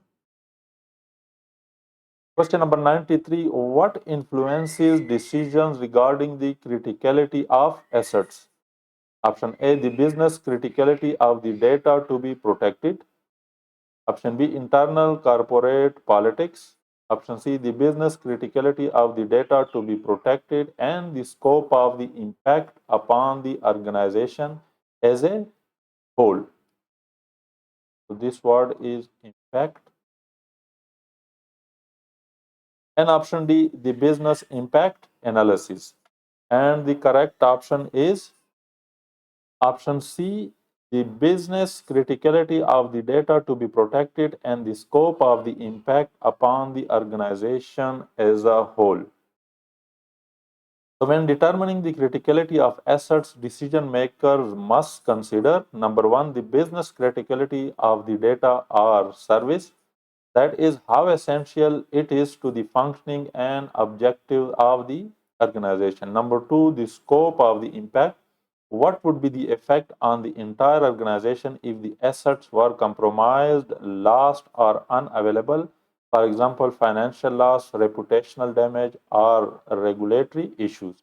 These factors ensure that organization protects what's most important and allocates resources wisely.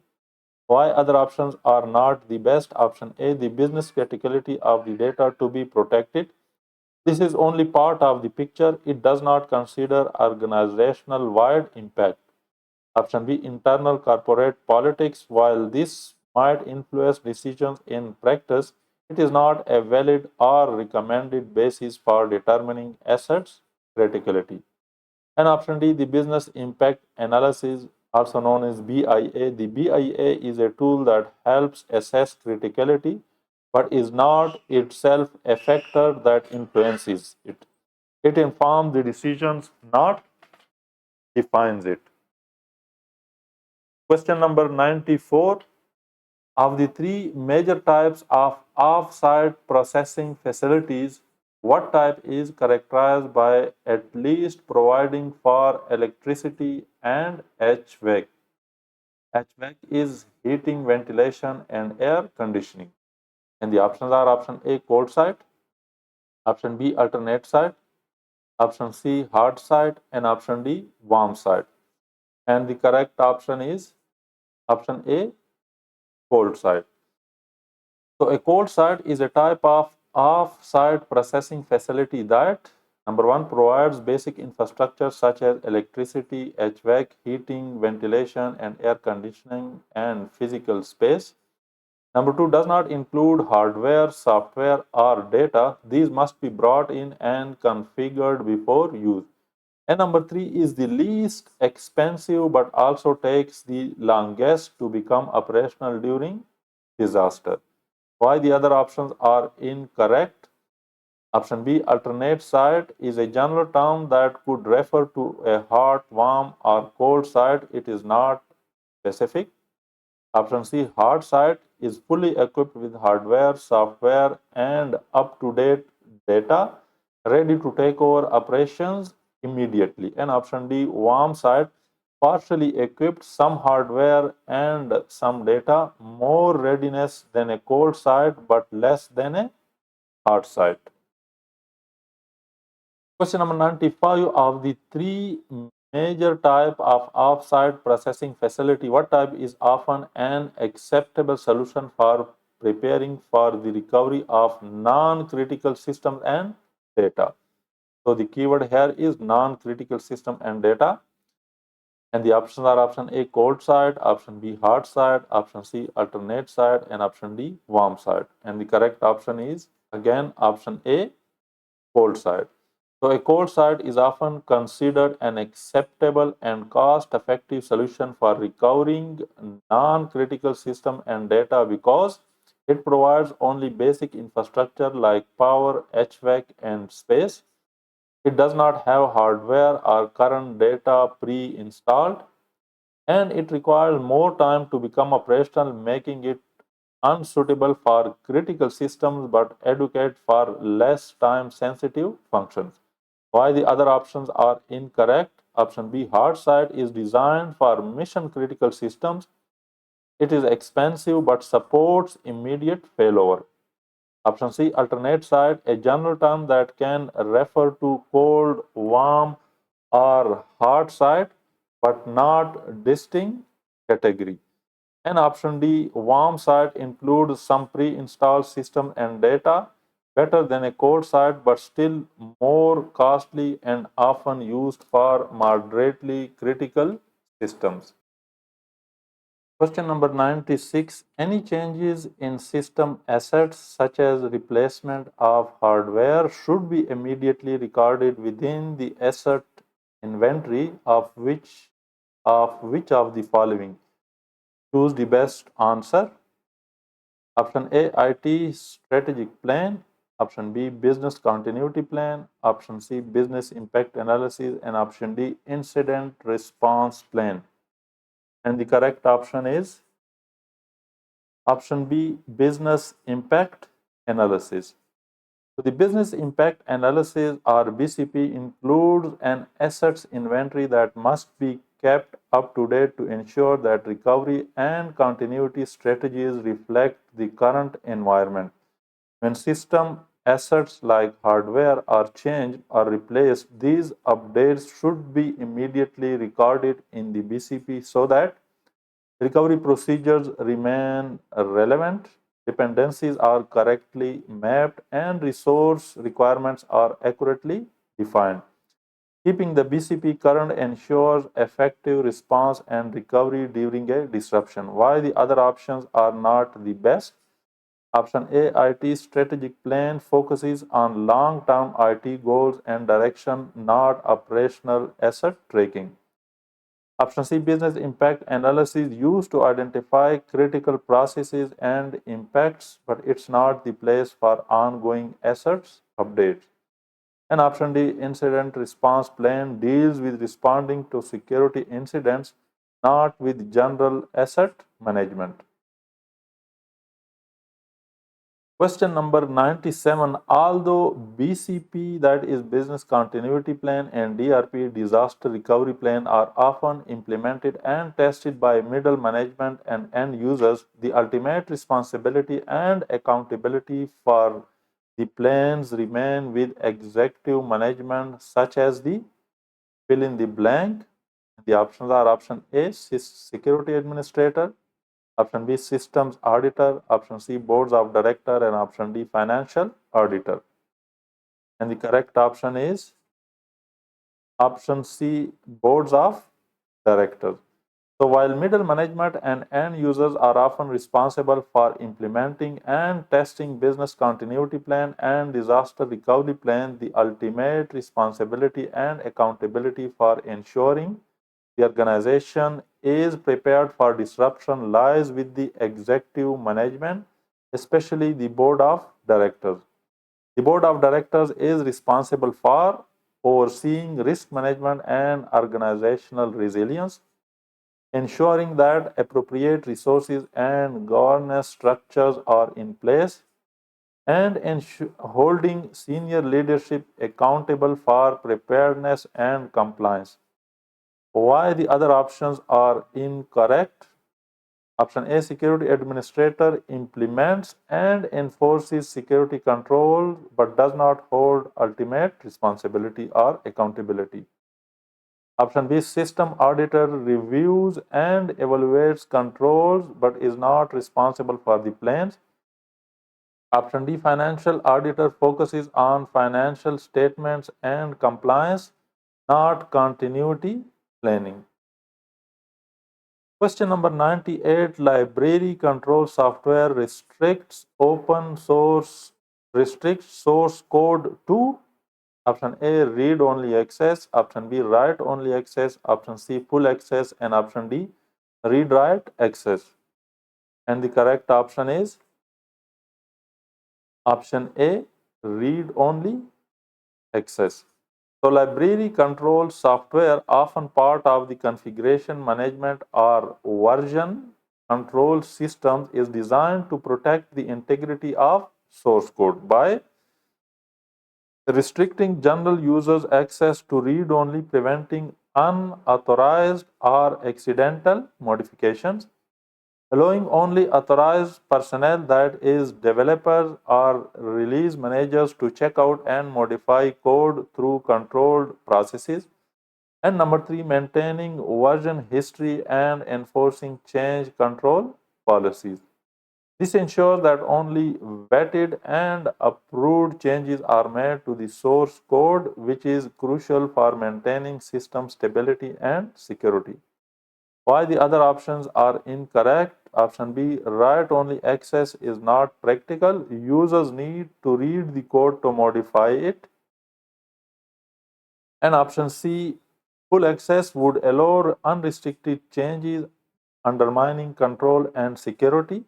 And option D, read-write access should only be granted selectively, not by default. Question number 99, when is regression testing used to determine whether new application changes have introduced any errors in the remaining unchanged code? Option A, in program development and change management. Option B, in program feasibility studies. Option C, in program development. And option D, in change management. And the correct option is option A, in program development and change management. And the explanation is, so regression testing is performed to ensure that new changes or updates to an application, such as bug fixes or feature additions, do not negatively affect existing unchanged functionality. This type of testing is crucial both number one, during program development as new code is written and integrated, and number two, during change management when updates are made to production systems. It ensures system stability after modifications and is key part of quality assurance.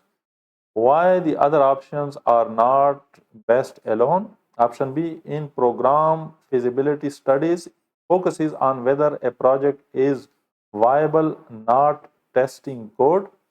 Option C, in program development, this is partially correct but does not include change management where regression testing is also critical. And option D, in change management, also partially correct but does not account for its use during initial development. Question number 100, what is often the most difficult part of initial efforts in application development? Choose the best answer. Option A, configuring software. Option B, planning security. Option C, determining time and resource requirements. And option D, configuring hardware.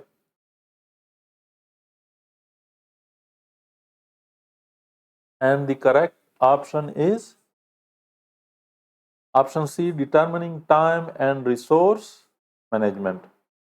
So, in the initial stages of application development, the most difficult and critical task is often accurately estimating the time and resources needed for the project. This includes number one, time frames for development, testing, and deployment. Number two, human resources, that is, developers, testers, and project managers. Number three, budgeting for tools, infrastructure, and personnel. And number three, accounting for unexpected delays or scope creep. Incorrect estimates can lead to missed deadlines, budget overruns, and project failure, which is why it's considered one of the hardest early challenges.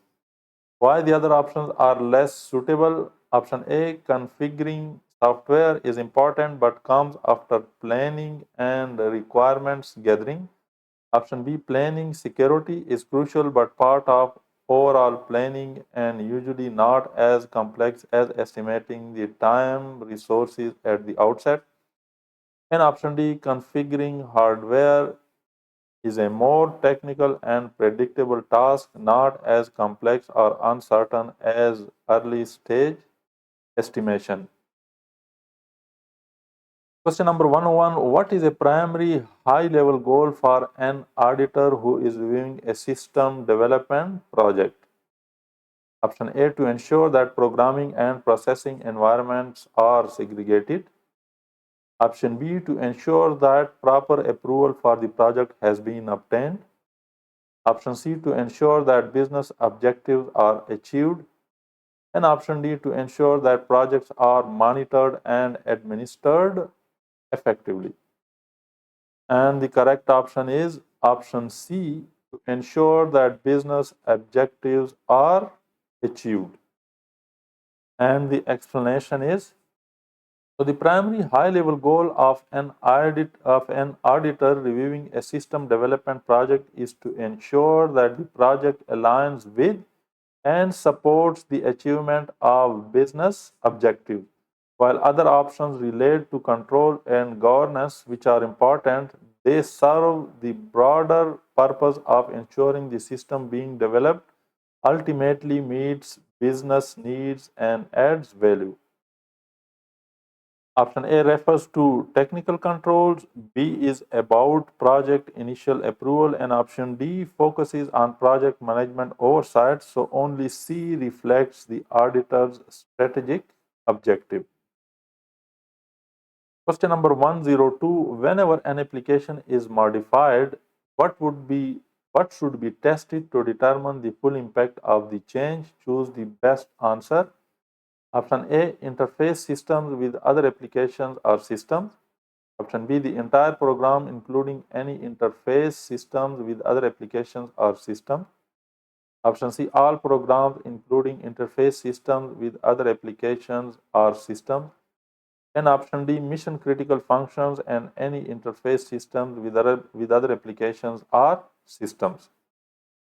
And the correct option is option B, the entire program including any interface systems with other applications or system. So whenever an application is modified, the best practice is to perform regression testing on the entire program, not just the changed components. This ensures that number one, the changes have not inadvertently affected other parts of the system. Number two, all interface systems with other applications are still functioning correctly. Number three, hidden dependencies are logic flows that might break or caught early. Number four, A and D focus only on interface or mission critical functions, which is too limited. D suggests testing all programs, which is excessive and often impractical. B strikes the right balance by focusing on the entire affected program, including its interfaces. Question number 103. The quality of the metadata produced from a data warehouse is in the warehouse's design. Choose the best answer. Option A, often hard to determine because the data is derived from a heterogeneous data environment. Option B, the most important consideration. Option C, independent of the quality of the warehouse databases. And option D, of secondary importance to data warehouse content. And the correct option is option B, the most important consideration.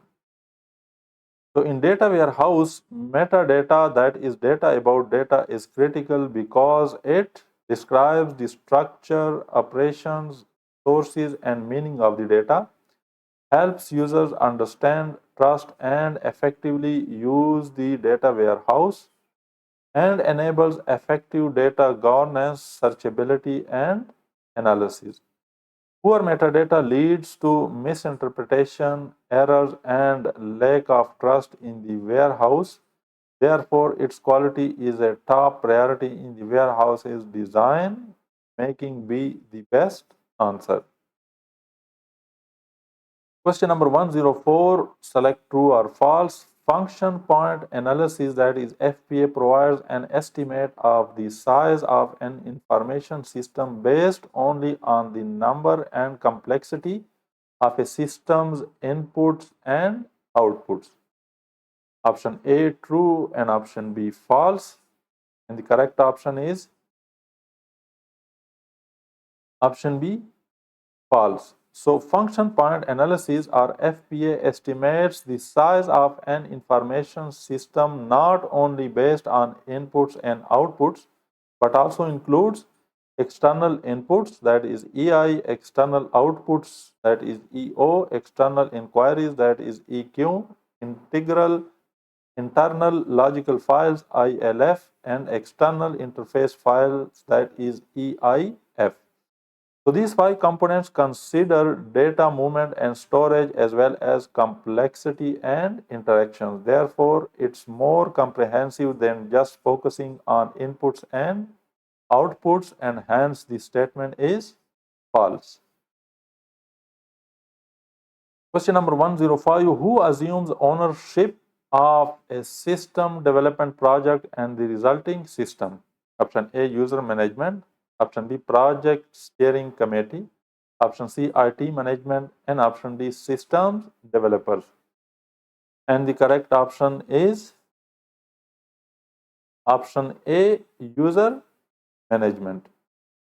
So user management assumes the ownership of a systems development project because they are the primary stakeholder and end users of the system.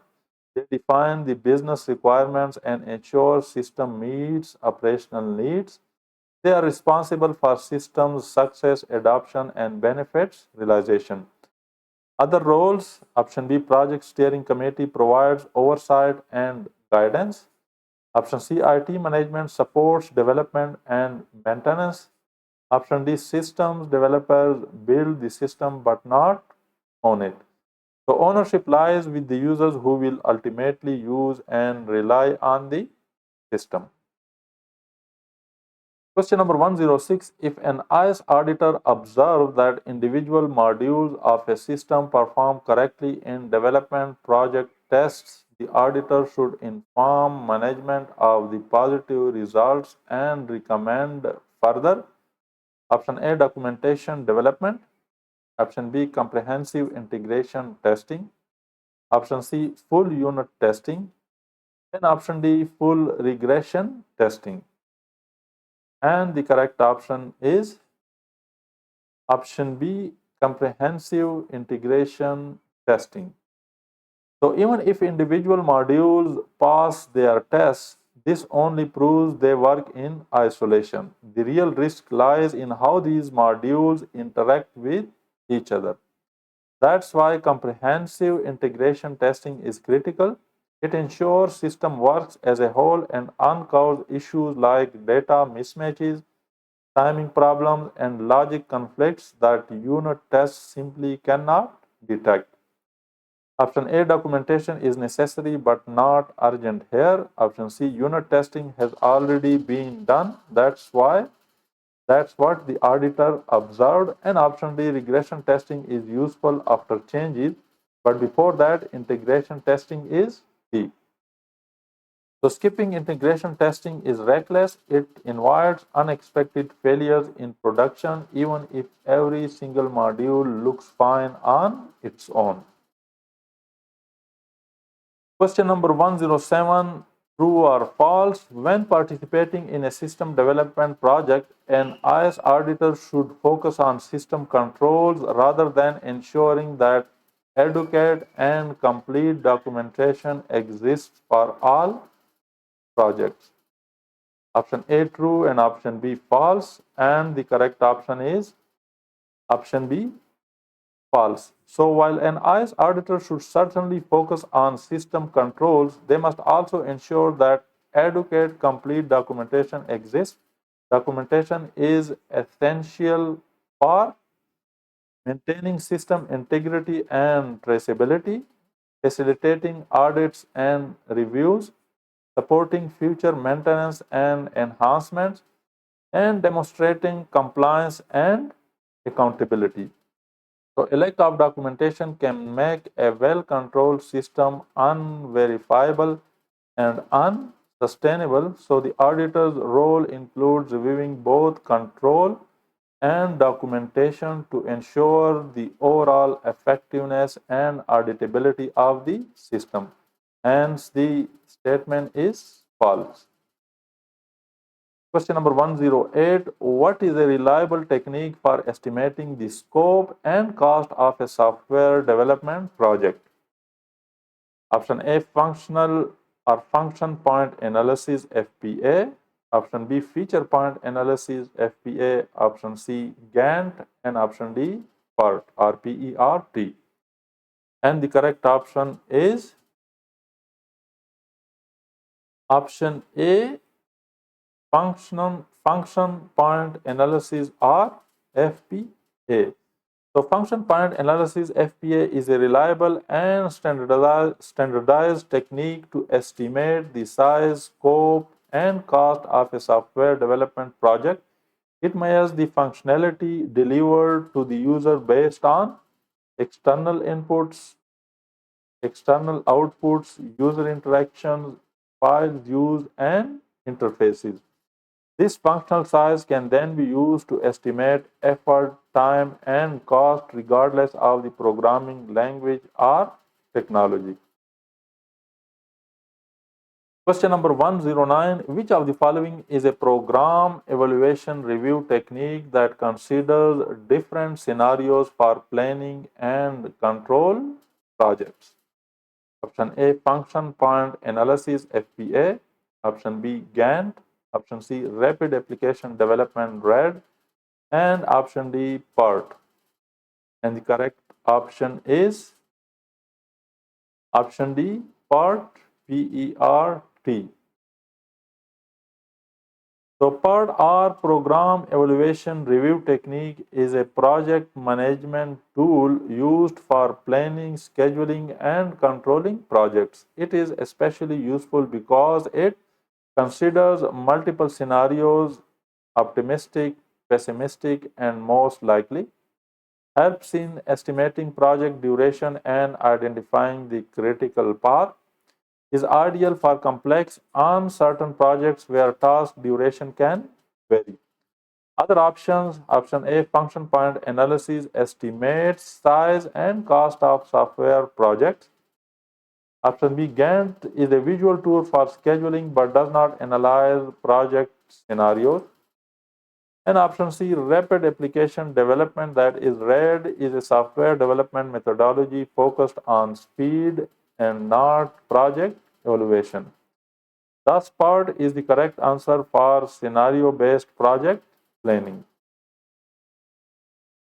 Question number 110.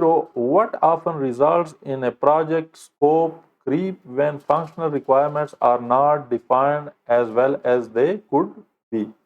Option A, inadequate software baselining. Option B, insufficient strategic planning. Option C, inaccurate resource allocation. And option D, project delays. And the correct option is option A, inadequate software baselining. The project scope creep occurs when new features, requirements, or changes are introduced without proper control.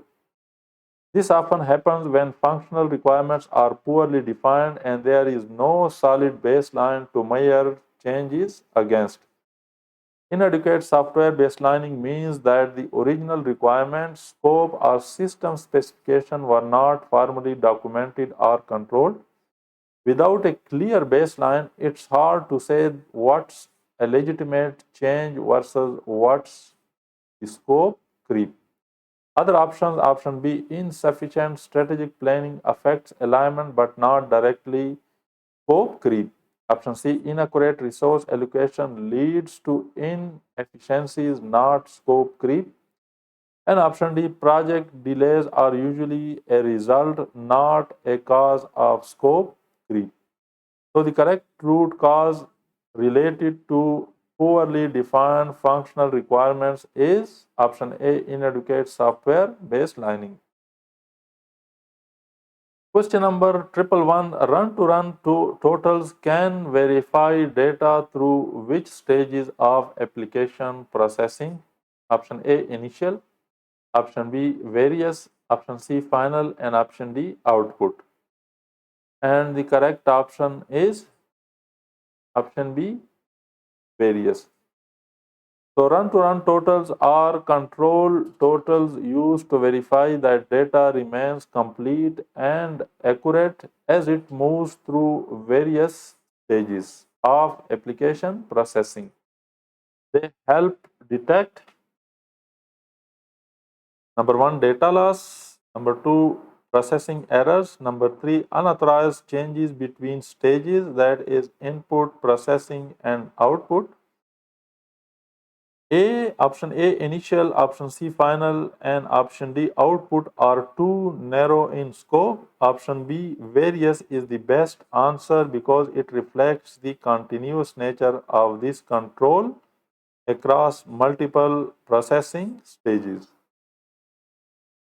Question number 112, fill in the blank. Is are ultimately accountable for the functionality, reliability, and security within IT governance. Choose the best answer. Option A, data custodians. Option B, the board of directors and executive officers. Option C, IT security administration. And option D, business unit managers. And the correct option is option B, the board of directors and executive officers. So, in the context of IT governance, it is the board of directors and executive officers who are ultimately accountable for ensuring that IT aligns with business goals, overseeing the functionality, reliability, and security of IT systems, and marking high-level decisions related to risk management, resource allocation, and compliance.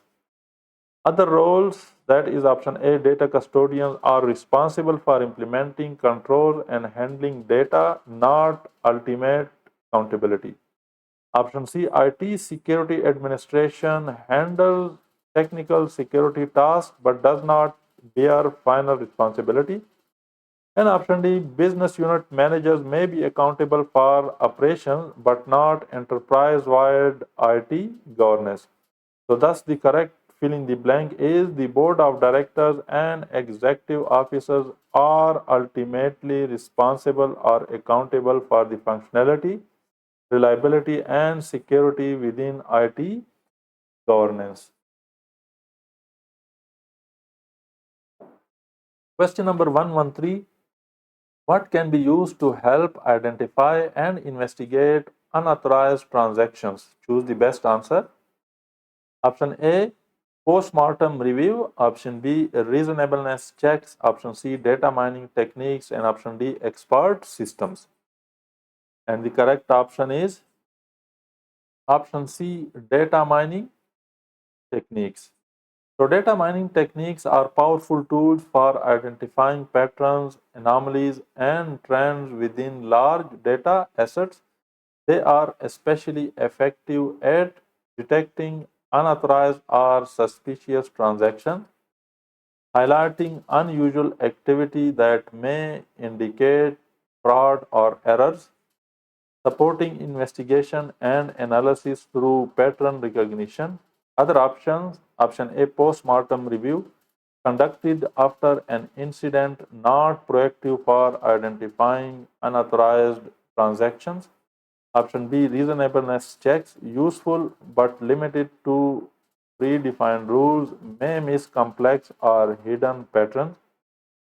And option D, expert systems, rule-based systems that can support decisions but less flexible and adaptive than data mining. Therefore, data mining techniques offer the best combination of detection, analysis, and scalability for identifying and investigating unauthorized transactions. Question number 114, network environments often add to the complexity of program to program communication, making the implementation and maintenance of application systems more difficult. True or false? Option A, true, and option B, false. And the correct option is option A, true. So the statement is true. Network environments introduce additional layers of complexity in program to program communication due to factors like different platforms, protocols, and data formats, latency, bandwidth, and connectivity issues, security concern, for example, encryption, authentication, and firewalls, and error handling and retries across unreliable or heterogeneous networks. All these aspects make the implementation, integration, and maintenance of application systems more challenging compared to standalone or locally hosted systems. So the statement is true. Question number 115. Risk analysis is not always possible because the IS auditor is attempting to calculate the risk using non quantifiable threats and potential losses. In this event, a fill in the blank risk assessment is more appropriate. Fill in the blanks. Option A, quantitative and qualitative. Option B, qualitative and quantitative. Option C, residual and subjective. And option D, quantitative and subjective. And the correct option is option A, quantitative and qualitative. So, quantitative risk analysis involves assigning numerical values to risks, for example, annual loss expectancy, but it's not always possible due to the lack of reliable data or when dealing with non-quantifiable threats. In such cases, a qualitative risk assessment, which uses descriptive ratings like high, medium, and low, is more appropriate and practical. So, the complete sentence is quantitative risk analysis is not always possible because the IS auditor is attempting to calculate risk using non quantifiable threats and potential losses. In this event, a qualitative risk assessment is more appropriate. Question number 116. What must an IS auditor understand before performing an application audit? Choose the best answer. Option A, the potential business impact of application risks. Option B, application risks must first be identified. Option C, relative business processes. And option D, relevant application risk. And the correct option is option C, relative business processes. So before an IS auditor can effectively audit an application, they must understand what the application is designed to do within the context of the business. This means understanding how the application supports business objective, what problems does it solve, what function does it perform for the business, the input and output of the application, where does the data come from and where does it go, the key users and their roles, who interacts with the application and how, the critical data processed by the application, what information is most important to the business, and the dependencies between the application and other systems and processes. How does it interact with other parts of the IT environment and business operations? Question number 117. What is the first step? What is the first step in a business process re-engineering project? Option A, identifying current business processes. Option B, forming a BPR steering committee. Option C, defining the scope of areas to be reviewed. And option D, reviewing the organizational strategic plan. And the correct option is option D, reviewing the organizational strategic plan. So the first step in a business process re-engineering or BPR project is to review the organizational strategic plan. This ensures that the BPR or business process re-engineering efforts align with the organization's goal and vision. The re-engineering focuses on processes that matter most to the strategic success, and resources are directed efficiently towards value-adding improvements. Other options occur after understanding the strategic context. Option A, identifying current business processes, comes after understanding strategic direction. Option B, forming a BPR steering committee is a management structure that supports but does not initiate the effort. And option C, defining the scope of the areas to be reviewed, happens after strategic alignment is clear. Question number 118. When storing data archives offsite, what must be done with the data to ensure data completeness? Option A, the data must be normalized. Option B, the data must be validated. Option C, the data must be parallel tested. And option D, the data must be synchronized. And the correct option is option B, the data must be validated. So when storing data archives off-site, it's critical to ensure that data is complete, accurate, and intact. This is done through data validation, which involves verifying that all expected data has been successfully copied or transferred, ensuring there is no corruption, loss, or truncation during the archiving process, confirming integrity through checksums, hashes, or verification logs. Other options. Option A, normalized, refers to database structures, not data completeness. Option C, parallel tested, used in system migration or implementation, not for validating data archives. And option D, synchronized, ensure data consistency across systems but does not confirm archive completeness. Therefore, validating the data is essential to ensure its completeness when archived off-site. Question number 119. Which of the following can help detect transmission errors by appending specially calculated bits onto the end of each segment of data? Option A, redundancy check. Option B, completeness check. Option C, accuracy checks. And option D, parity check. And the correct option is option A, redundancy check. So a redundancy check involves adding extra bits, that is redundant data, to each segment of transmitted data to help detect transmission errors. These bits are calculated based on the content of the data and allow the receiving system to recalculate and compare the checksum or code, detect whether data has been altered or corrupted during transmission. Common forms of redundancy checks include cyclic redundancy check or CRC and checksum.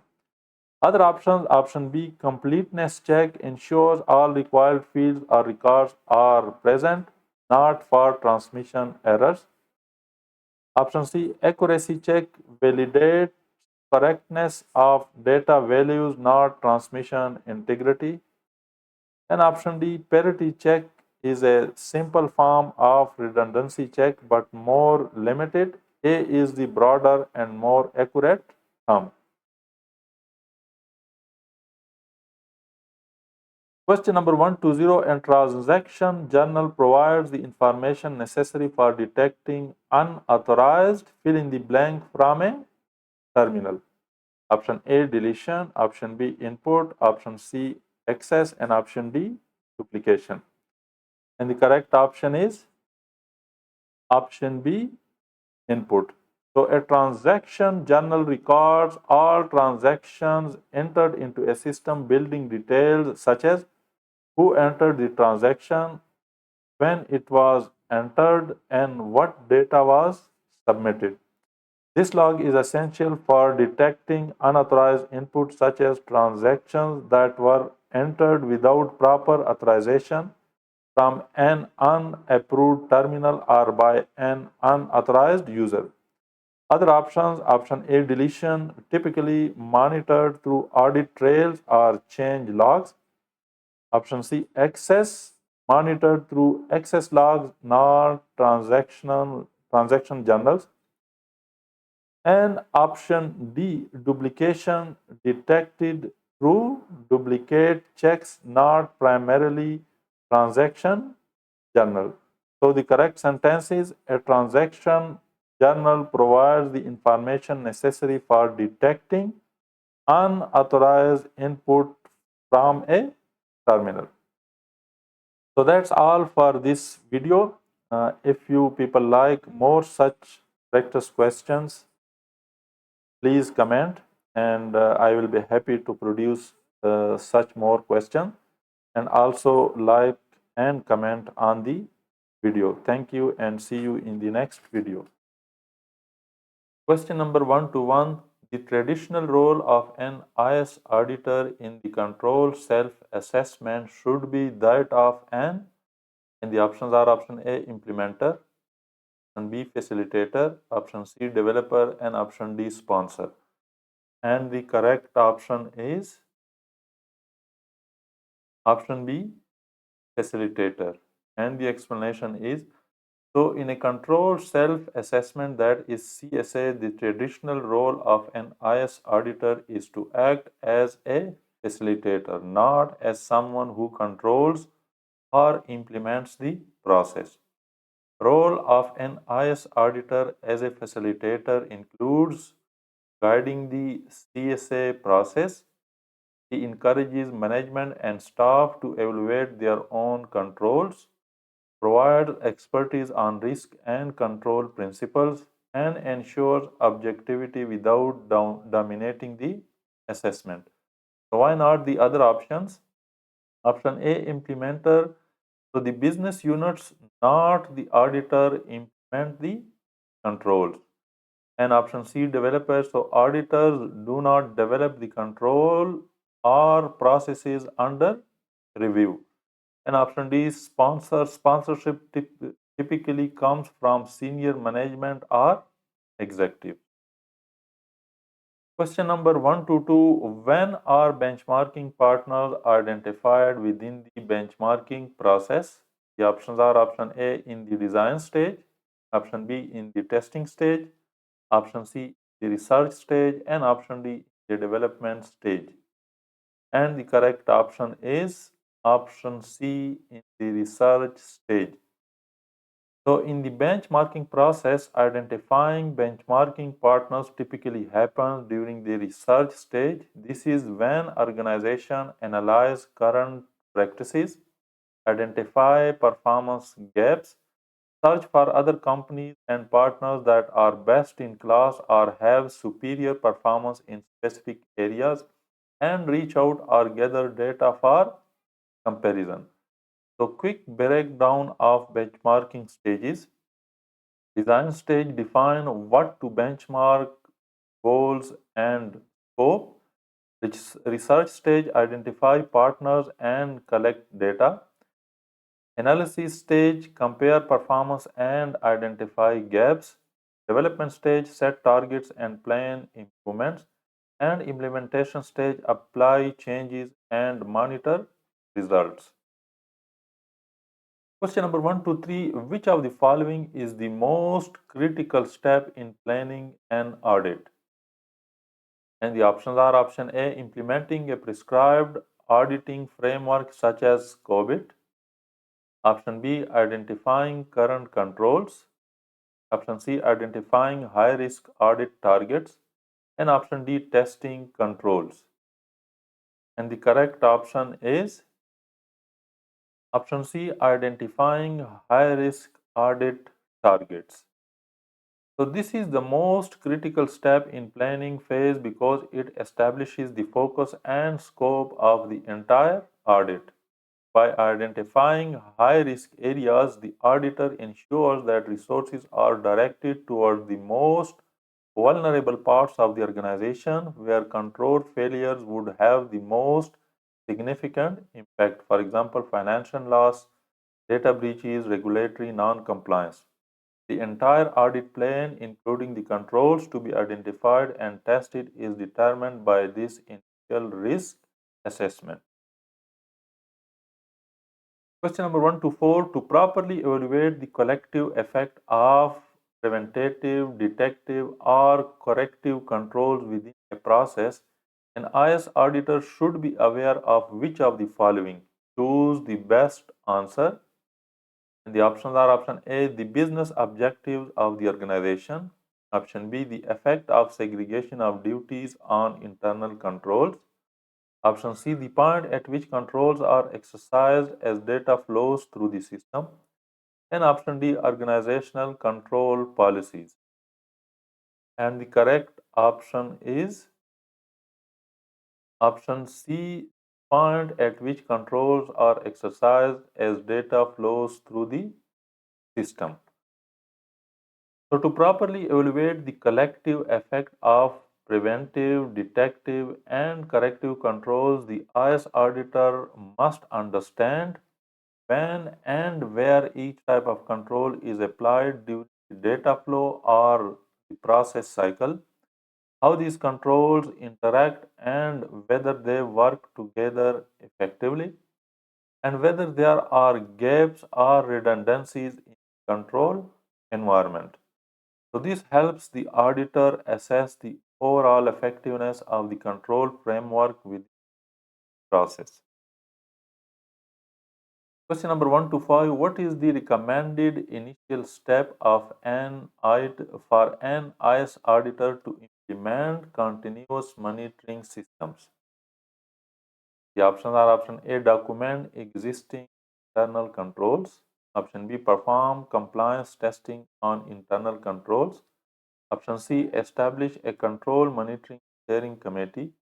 And option D, identify high risk areas within the organization. And the correct option is option D, identify high risk areas within the organization. So why D is the recommended initial step? Because continuous monitoring systems are most vulnerable when focused on high risk areas where the potential for control failures or fraud is greatest. Before investing time and resources, the IS auditor must understand where monitoring have the most impact. This aligns with risk-based auditing principles which prioritize attention on areas with highest risk to business objectives. Question number 1 to 6. What type of risk is associated with authorized program exits? That is trap doors. Choose the best answer. And the options are option A, business risk, option B, audit risk, option C, detective risk, and option D, inherent risk. And the correct option is option A, business risk. So while inherent risk, that is option D, is also a technically correct classification of a trapdoor's nature as it is a risk built into the system before any controls. The ultimate reason it is a concern is because it poses a significant business risk. An exploited trapdoor can directly lead to financial loss, data breaches, reputational damage, and operational disruption. The importance of identifying the inherent risk is to manage the resulting business risk.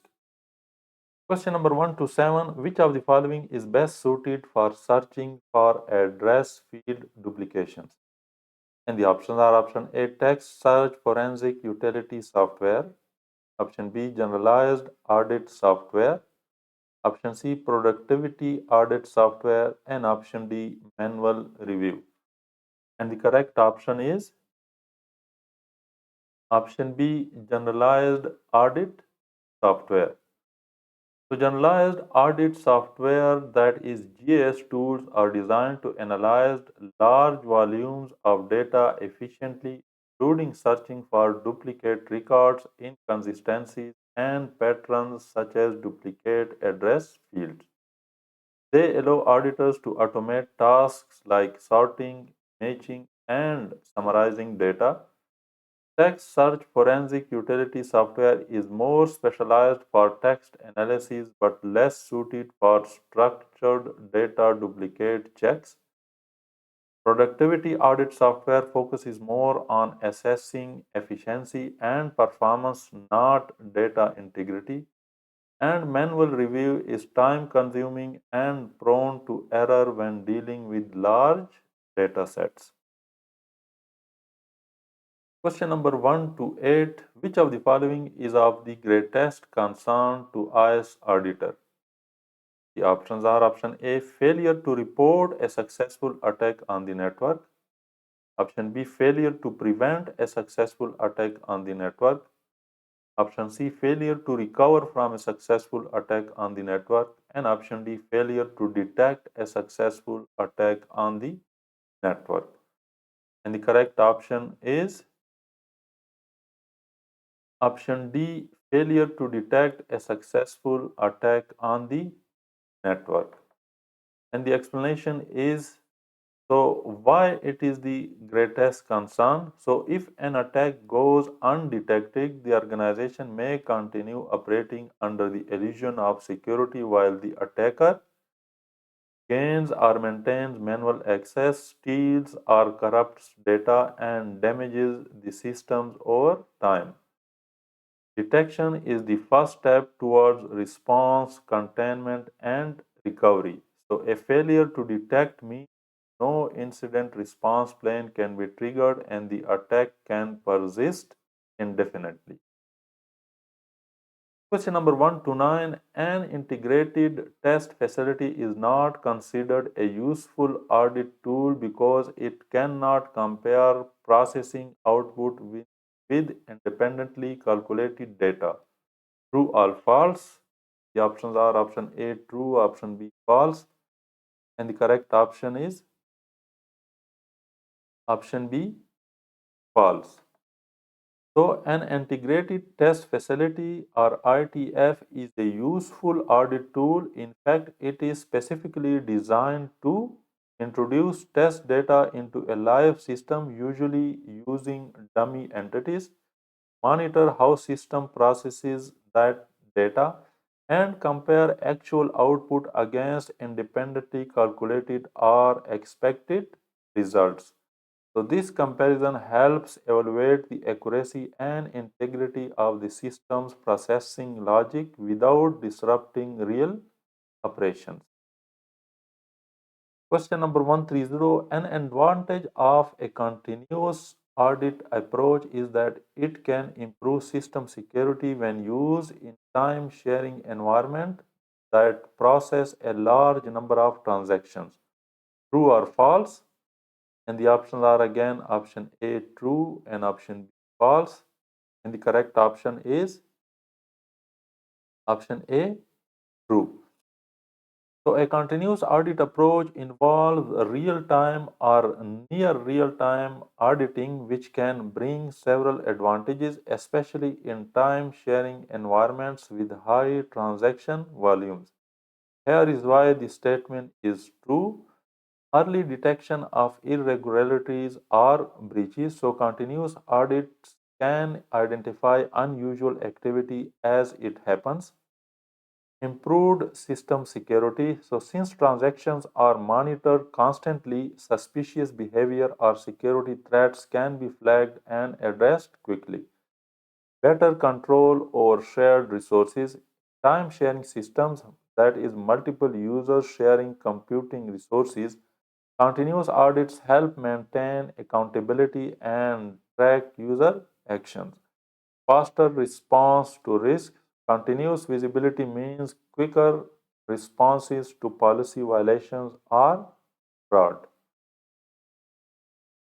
Question number 131. If an IS auditor finds evidence of risk involved in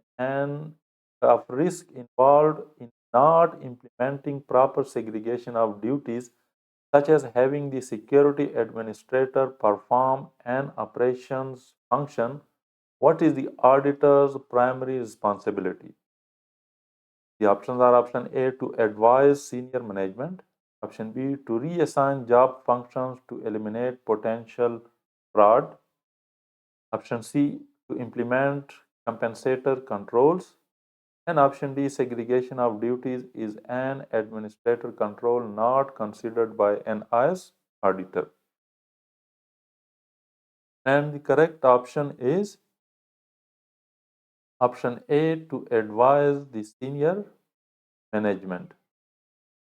So, an IS auditor's primary responsibility is to evaluate controls and report findings, not to make operational changes or enforce them directly. So, if the IS auditor finds a segregation of duties violation, such as a security administrator performing operations duties, this represents a control weakness that could lead to fraud, error, or abuse. The auditor's duty is to report this risk to senior management or the appropriate authority within the organization. Why the other options are incorrect? Option B, reassign job functions. So it is not the auditor's role, that's management responsibility. Option C, implement compensator controls. Auditors do not implement controls, they may recommend them, but implementation is a management function. And option D, segregation of duties is not considered by an auditor. This is incorrect. Segregation of duties is a fundamental control that auditors regularly assess. Question number 132, who is responsible for implementing cost-effective controls in an automated system? The options are option A, security policy administrators, option B, business unit management, option C, senior management, and option D, board of directors. And the correct option is option B, business unit management. So business unit management is responsible for owning data and processes, ensuring that appropriate cost-effective controls are implemented to mitigate risks they use, balancing security, functionality, and cost. So they work closely with IT and security teams, but ultimately make decisions about acceptable risk and control investment in their area. So why other options are incorrect? Option A, security policy administrators. So they develop and enforce security policies but do not decide on control implementation or budgets. Option C, senior management. So senior management provides oversight and approves major strategies but delegates control implementation to business units. And option D, board of directors focuses on governance and overall strategic direction, not involved in operational control implementation. Question number 133, why does an IS auditor review an organization chart? And the options are option A, to optimize the responsibilities and authority of individuals. Option B, to control the responsibilities and authority of individuals. Option C, to better understand the responsibilities and authority of individuals. And option D, identify project sponsors. And the correct option is to better understand the responsibilities and authority of individuals.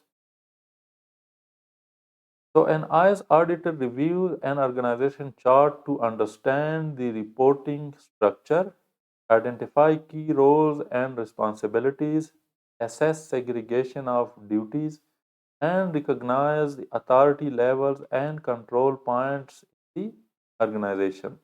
This helps the auditor evaluate whether controls are appropriate, risks are properly managed, and duties are effectively segregated. Why the other options are incorrect? Option A, to optimize responsibilities. So optimization is not the auditor's role, that's management job. To control responsibilities, so the auditor evaluates and reports but does not control operations. And option D, to identify project sponsors. While possible, this is not the primary reason to review an organization chart.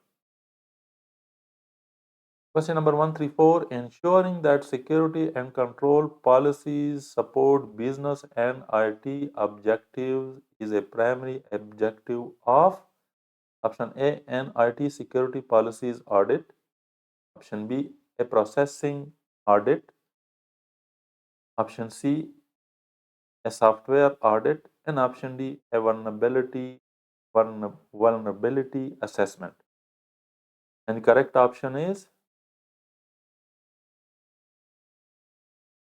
so the correct option is option A, an IS security policies audit. And the explanation is, so an IS security policies audit focuses on reviewing the organization's security and control policies, ensuring those policies align with and support business and IT objectives, verifying that security measures are in place, appropriate, and effective. This type of audit ensures that security does not operate in isolation but rather is strategically integrated with the organization's goals and risk appetite. Why the other options are incorrect? Option B, a processing audit focuses on the accuracy and integrity of data processing, not on policy alignment. Option C, a software audit.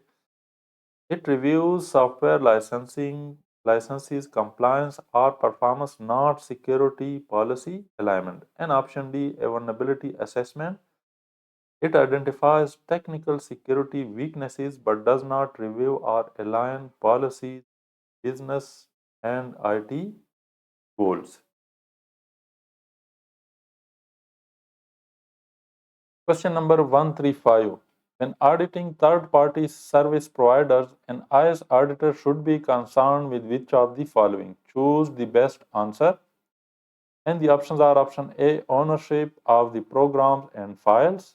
Option B, a statement of due care and confidentiality and the capability for continued service of the service provider in the event of a disaster. Option C, a statement of due care. And option D, ownership of programs and files, a statement of due care and confidentiality, and the capability for continued service of the service provider in the event of a disaster. And the correct option is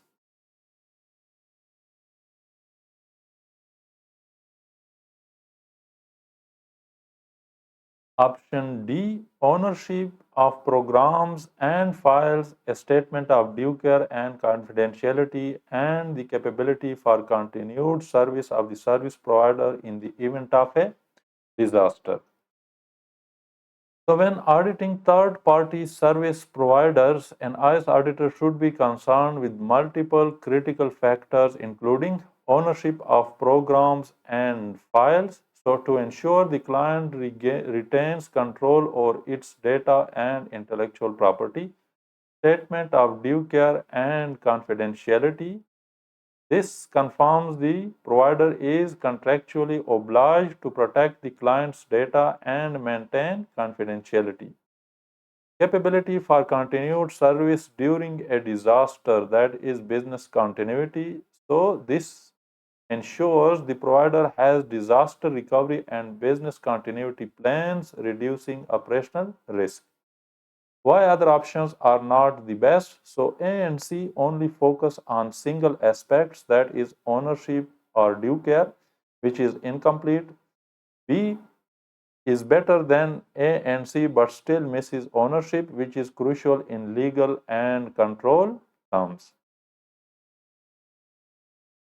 Question number 136. When performing an IS strategy audit, an IS auditor should review both short term, that is 1 year, and long term, that is 3 to 5 years, IS strategies, interview appropriate corporate management personnel, and ensure that the external environment has been considered. The auditor should especially focus on procedures in an audit of IS strategy, true or false. And the options are option A, true, and option B, false. And the correct option is option B, false.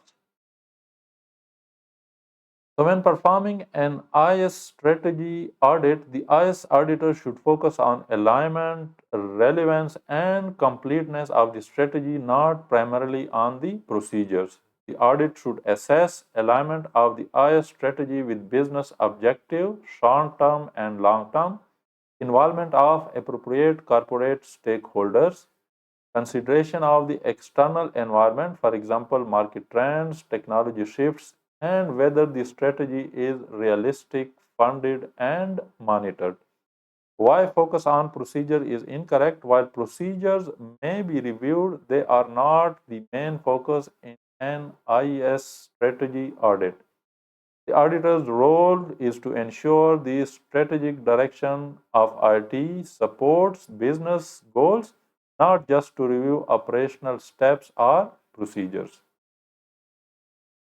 Question number 137. What process allow IS management to determine whether the activities of the organization differ from the planned or expected levels? Choose the best answer.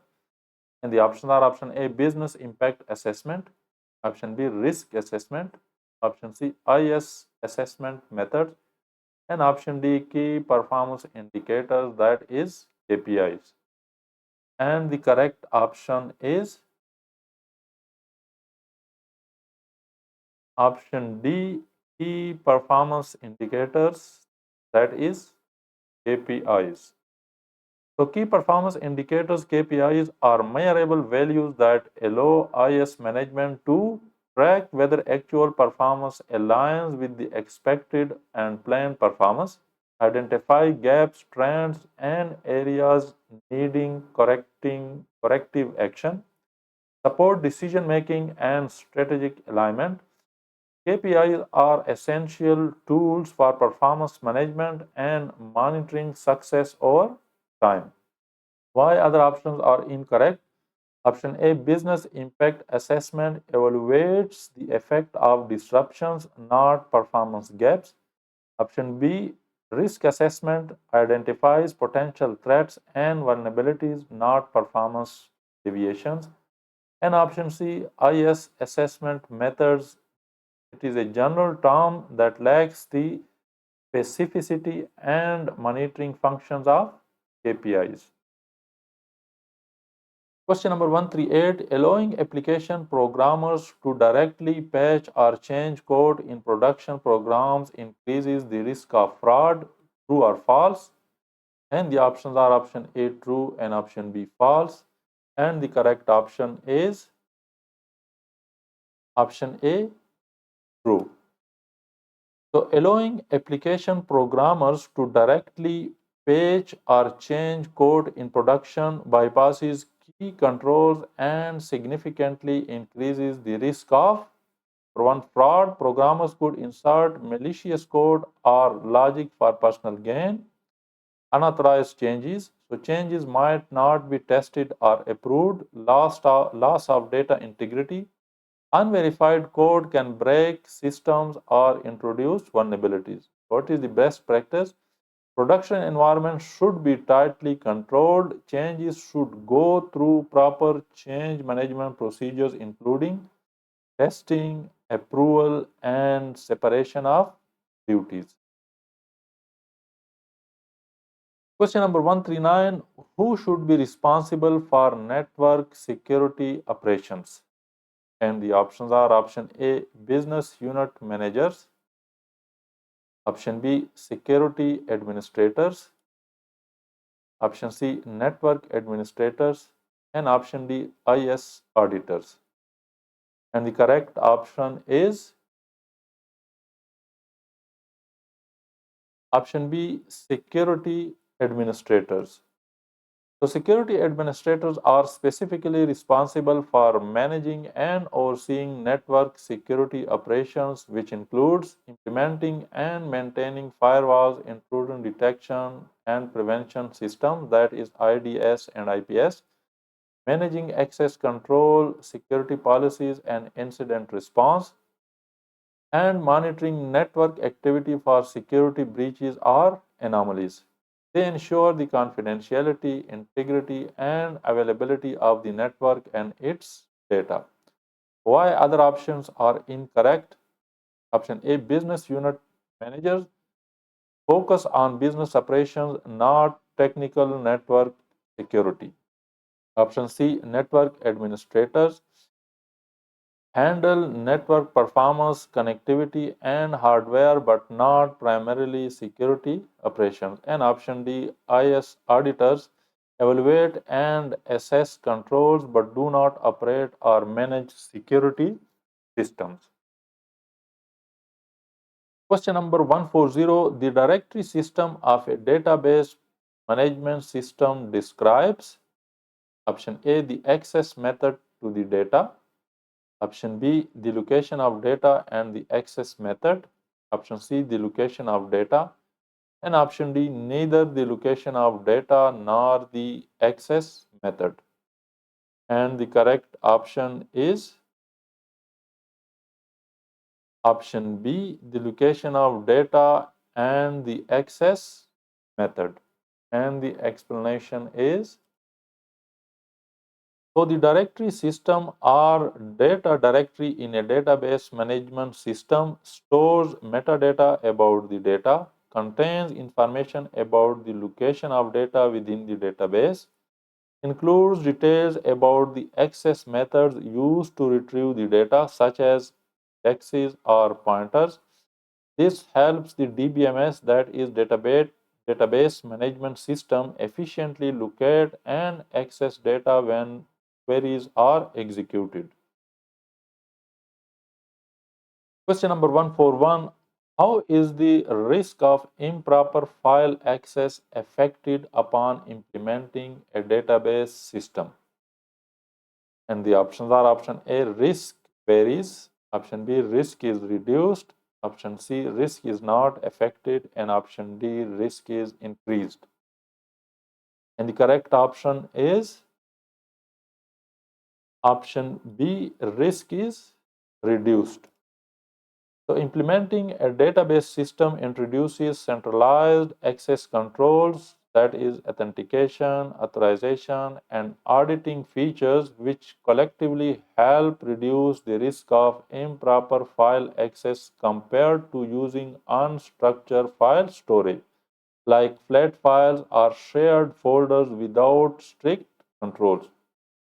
A database system typically uses user permissions and roles to control access, logs access attempts and changes for auditability, applies encryption and data integrity mechanisms, and separates data from application logic, enforcing stricter controls. While poor configuration can still introduce risks, a properly managed database reduces the overall risk of unauthorized or improper access compared to less structured alternatives. Question number 142. When reviewing print systems spooling, an IS auditor is most concerned with which of the following vulnerabilities? Option A, the potential for unauthorized deletion of report copies. Option B, the potential of unauthorized modification of report copies. Option C, the potential of unauthorized printing of report copies. And option D, the potential for unauthorized editing of report copies. And the correct option is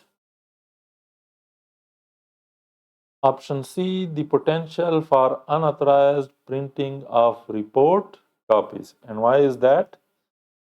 So, when reviewing print pooling systems, the most critical concern for an IS auditor is the unauthorized printing of sensitive reports or documents.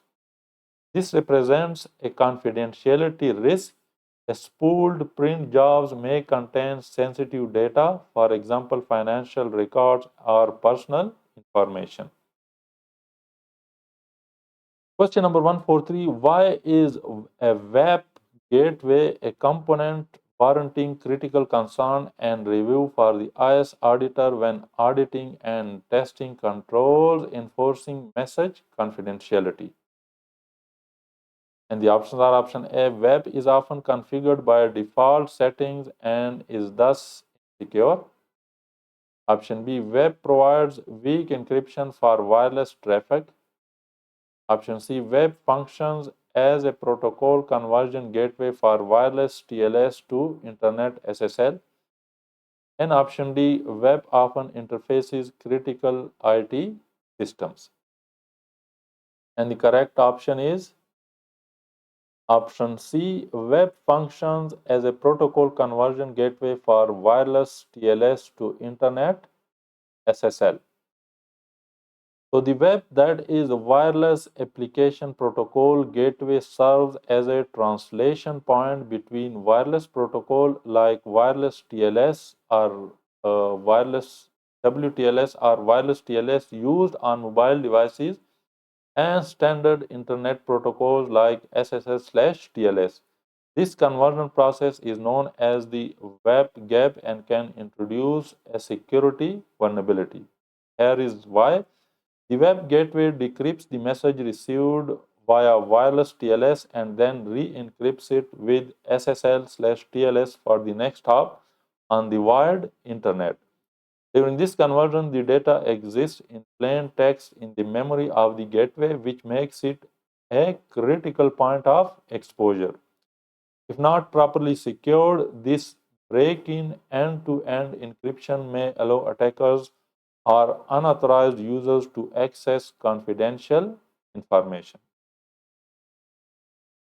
Question number 144. Proper segregation of duties prevents a computer operator or user from performing security administration duties.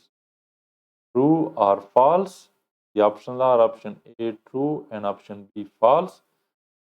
And the correct option is option A true. So, segregation of duties or SOD is a fundamental security control that helps prevent fraud, errors, and abuse by ensuring that no single individual has control over all the critical aspects of a process. In the context of IT operations, a computer operator that is user is responsible for running and managing day-to-day operations such as backups, job scheduling, and monitoring systems. Security administrators include managing user accounts, assigning permissions, and enforcing security policies. Allowing the same person to do both would eliminate checks and balances, increase the risk of unauthorized access or changes, and undermine the principle of least privilege. Question number 145. Which of the following are effective in detecting fraud because they have the capability to consider a large number of variables when trying to resolve a problem? And the options are option A, expert systems, option B, neural systems or neural networks, option C, integrated synchronized systems, and option D, multitasking applications. And the correct option is option B, neural networks. So, neural networks are a type of artificial intelligence modeled after the human brain. They are particularly effective in detecting fraud because they analyze large data set with many variables, identify patterns, anomalies, and non-obvious relationships, learn and adapt over time, especially when used in machine learning models, and are highly effective in applications like credit card fraud detection, insurance fraud, and cyber security. Question number 146. What types of firewalls provide the greatest degree of protection and control because both firewall technologies affect all 7 OSI layers of the network traffic? And the options are option A, first generation packet filtering firewall, option B, a circuit level gateway, option C, an application layer gateway or proxy firewall and stateful inspection firewall, and option D, an application layer gateway or proxy firewall but not stateful inspection firewall. And the correct option is option C. Let me get back. Option C, that is an application layer gateway or proxy firewall and stateful inspection firewalls.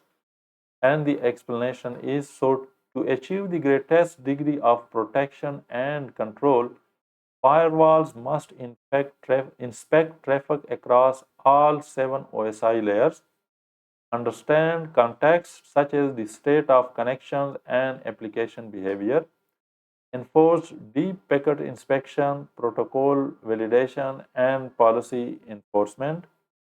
So, application layer gateways or proxy firewalls, that is part of option C, operates at OSI layer 7, that is application layer, They inspect application-specific protocols such as HTTP, FTP, and SMTP, and they can enforce granular policy rules and filter malicious content.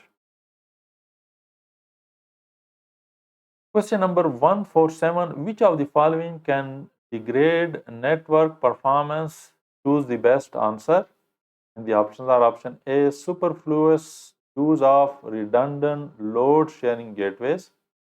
Option B, increasing traffic collision due to host congestion by creating new collision domains. Option C, inefficient and superfluous use of network devices such as switches. And option D, inefficient and superfluous use of network devices such as hubs. And the correct option is option D, inefficient and superfluous use of network devices such as hubs. And the explanation is, so among the options, hubs are legacy network devices that operate at OSI layer 1, that is physical layer, and broadcast data to all ports, leading to increased collisions, especially in half duplex mode, no traffic management or segmentation, no collision domain separation, causing network congestion. So using hubs inefficiently or in excess greatly degrades network performance, especially in modern high-speed networks. Question number 148. What is an effective control for granting temporary access to vendors and external support personnel? Choose the best answer. Option A, creating user accounts that automatically expire by a predetermined date. Option B, creating permanent guest accounts for temporary use. Option C, creating user accounts that restrict log-on access to certain hours of the day. And option D, creating a single shared vendor administrator account on the basis of least privileged access. And the correct option is option A, creating user accounts that automatically expire by a predetermined date. And the explanation is, so when granting temporary access to vendors or external support personnel, the most effective control is to ensure the access is time limited. Automatically revoke access once the support window or contract period ends, and maintain individual accountability. So why option A is the best answer? So accounts with expiration dates eliminate the risk of forgotten or unused accounts being exploited later. They provide individual tracking and auditing, especially important for external users. This control is proactive and automated, reducing administrative overhead and human error. Question number 149. What is or used to measure and ensure proper network capacity management and availability of services? Choose the best answer. And the options are option A, network performance monitoring tools. Option B, network component redundancy. Option C, syslog reporting. And option D, IT strategic planning. And the correct option is option A, network performance monitoring tools. And the explanation is, so to measure and ensure proper network capacity management and availability of services, the most effective and direct solution is network performance monitoring tools. These tools continuously monitor bandwidth usage, latency, jitter, packet loss, and uptime, provide alerts when thresholds are exceeded, generate historical data to identify trends and forecast capacity needs, and help in capacity planning service availability assurance, and troubleshooting. Question number 150, what can be used to gather evidence of network attacks? And the options are option A, access control list, that is ACL. Option B, intrusion detection systems, IDS. Option C, syslog reporting. And option D, antivirus programs. And the correct option is option B, intrusion detection systems, IDS. So an intrusion detection system, IDS, is specifically designed to monitor network traffic and identify suspicious or malicious activity. It is a key tool for detecting network attacks, for example, port scans, denial of service attempts, malware communication, generating alerts for abnormal behavior, and logging detailed information that can be used as evidence during investigations. Why the other options are less effective? Option A, access control list or ACL. So ACLs control access but do not detect or log attacks for forensic use. Option C, syslog reporting can log events but is passive and depends on what is configured to be logged. It lacks real-time detection and attack-specific analysis. And option D, antivirus program detect malware on endpoints, not network-based attacks. Limited scope for gathering evidence for or of network intrusion. So that's all for this video. Please subscribe and like the video and stay tuned for my next video.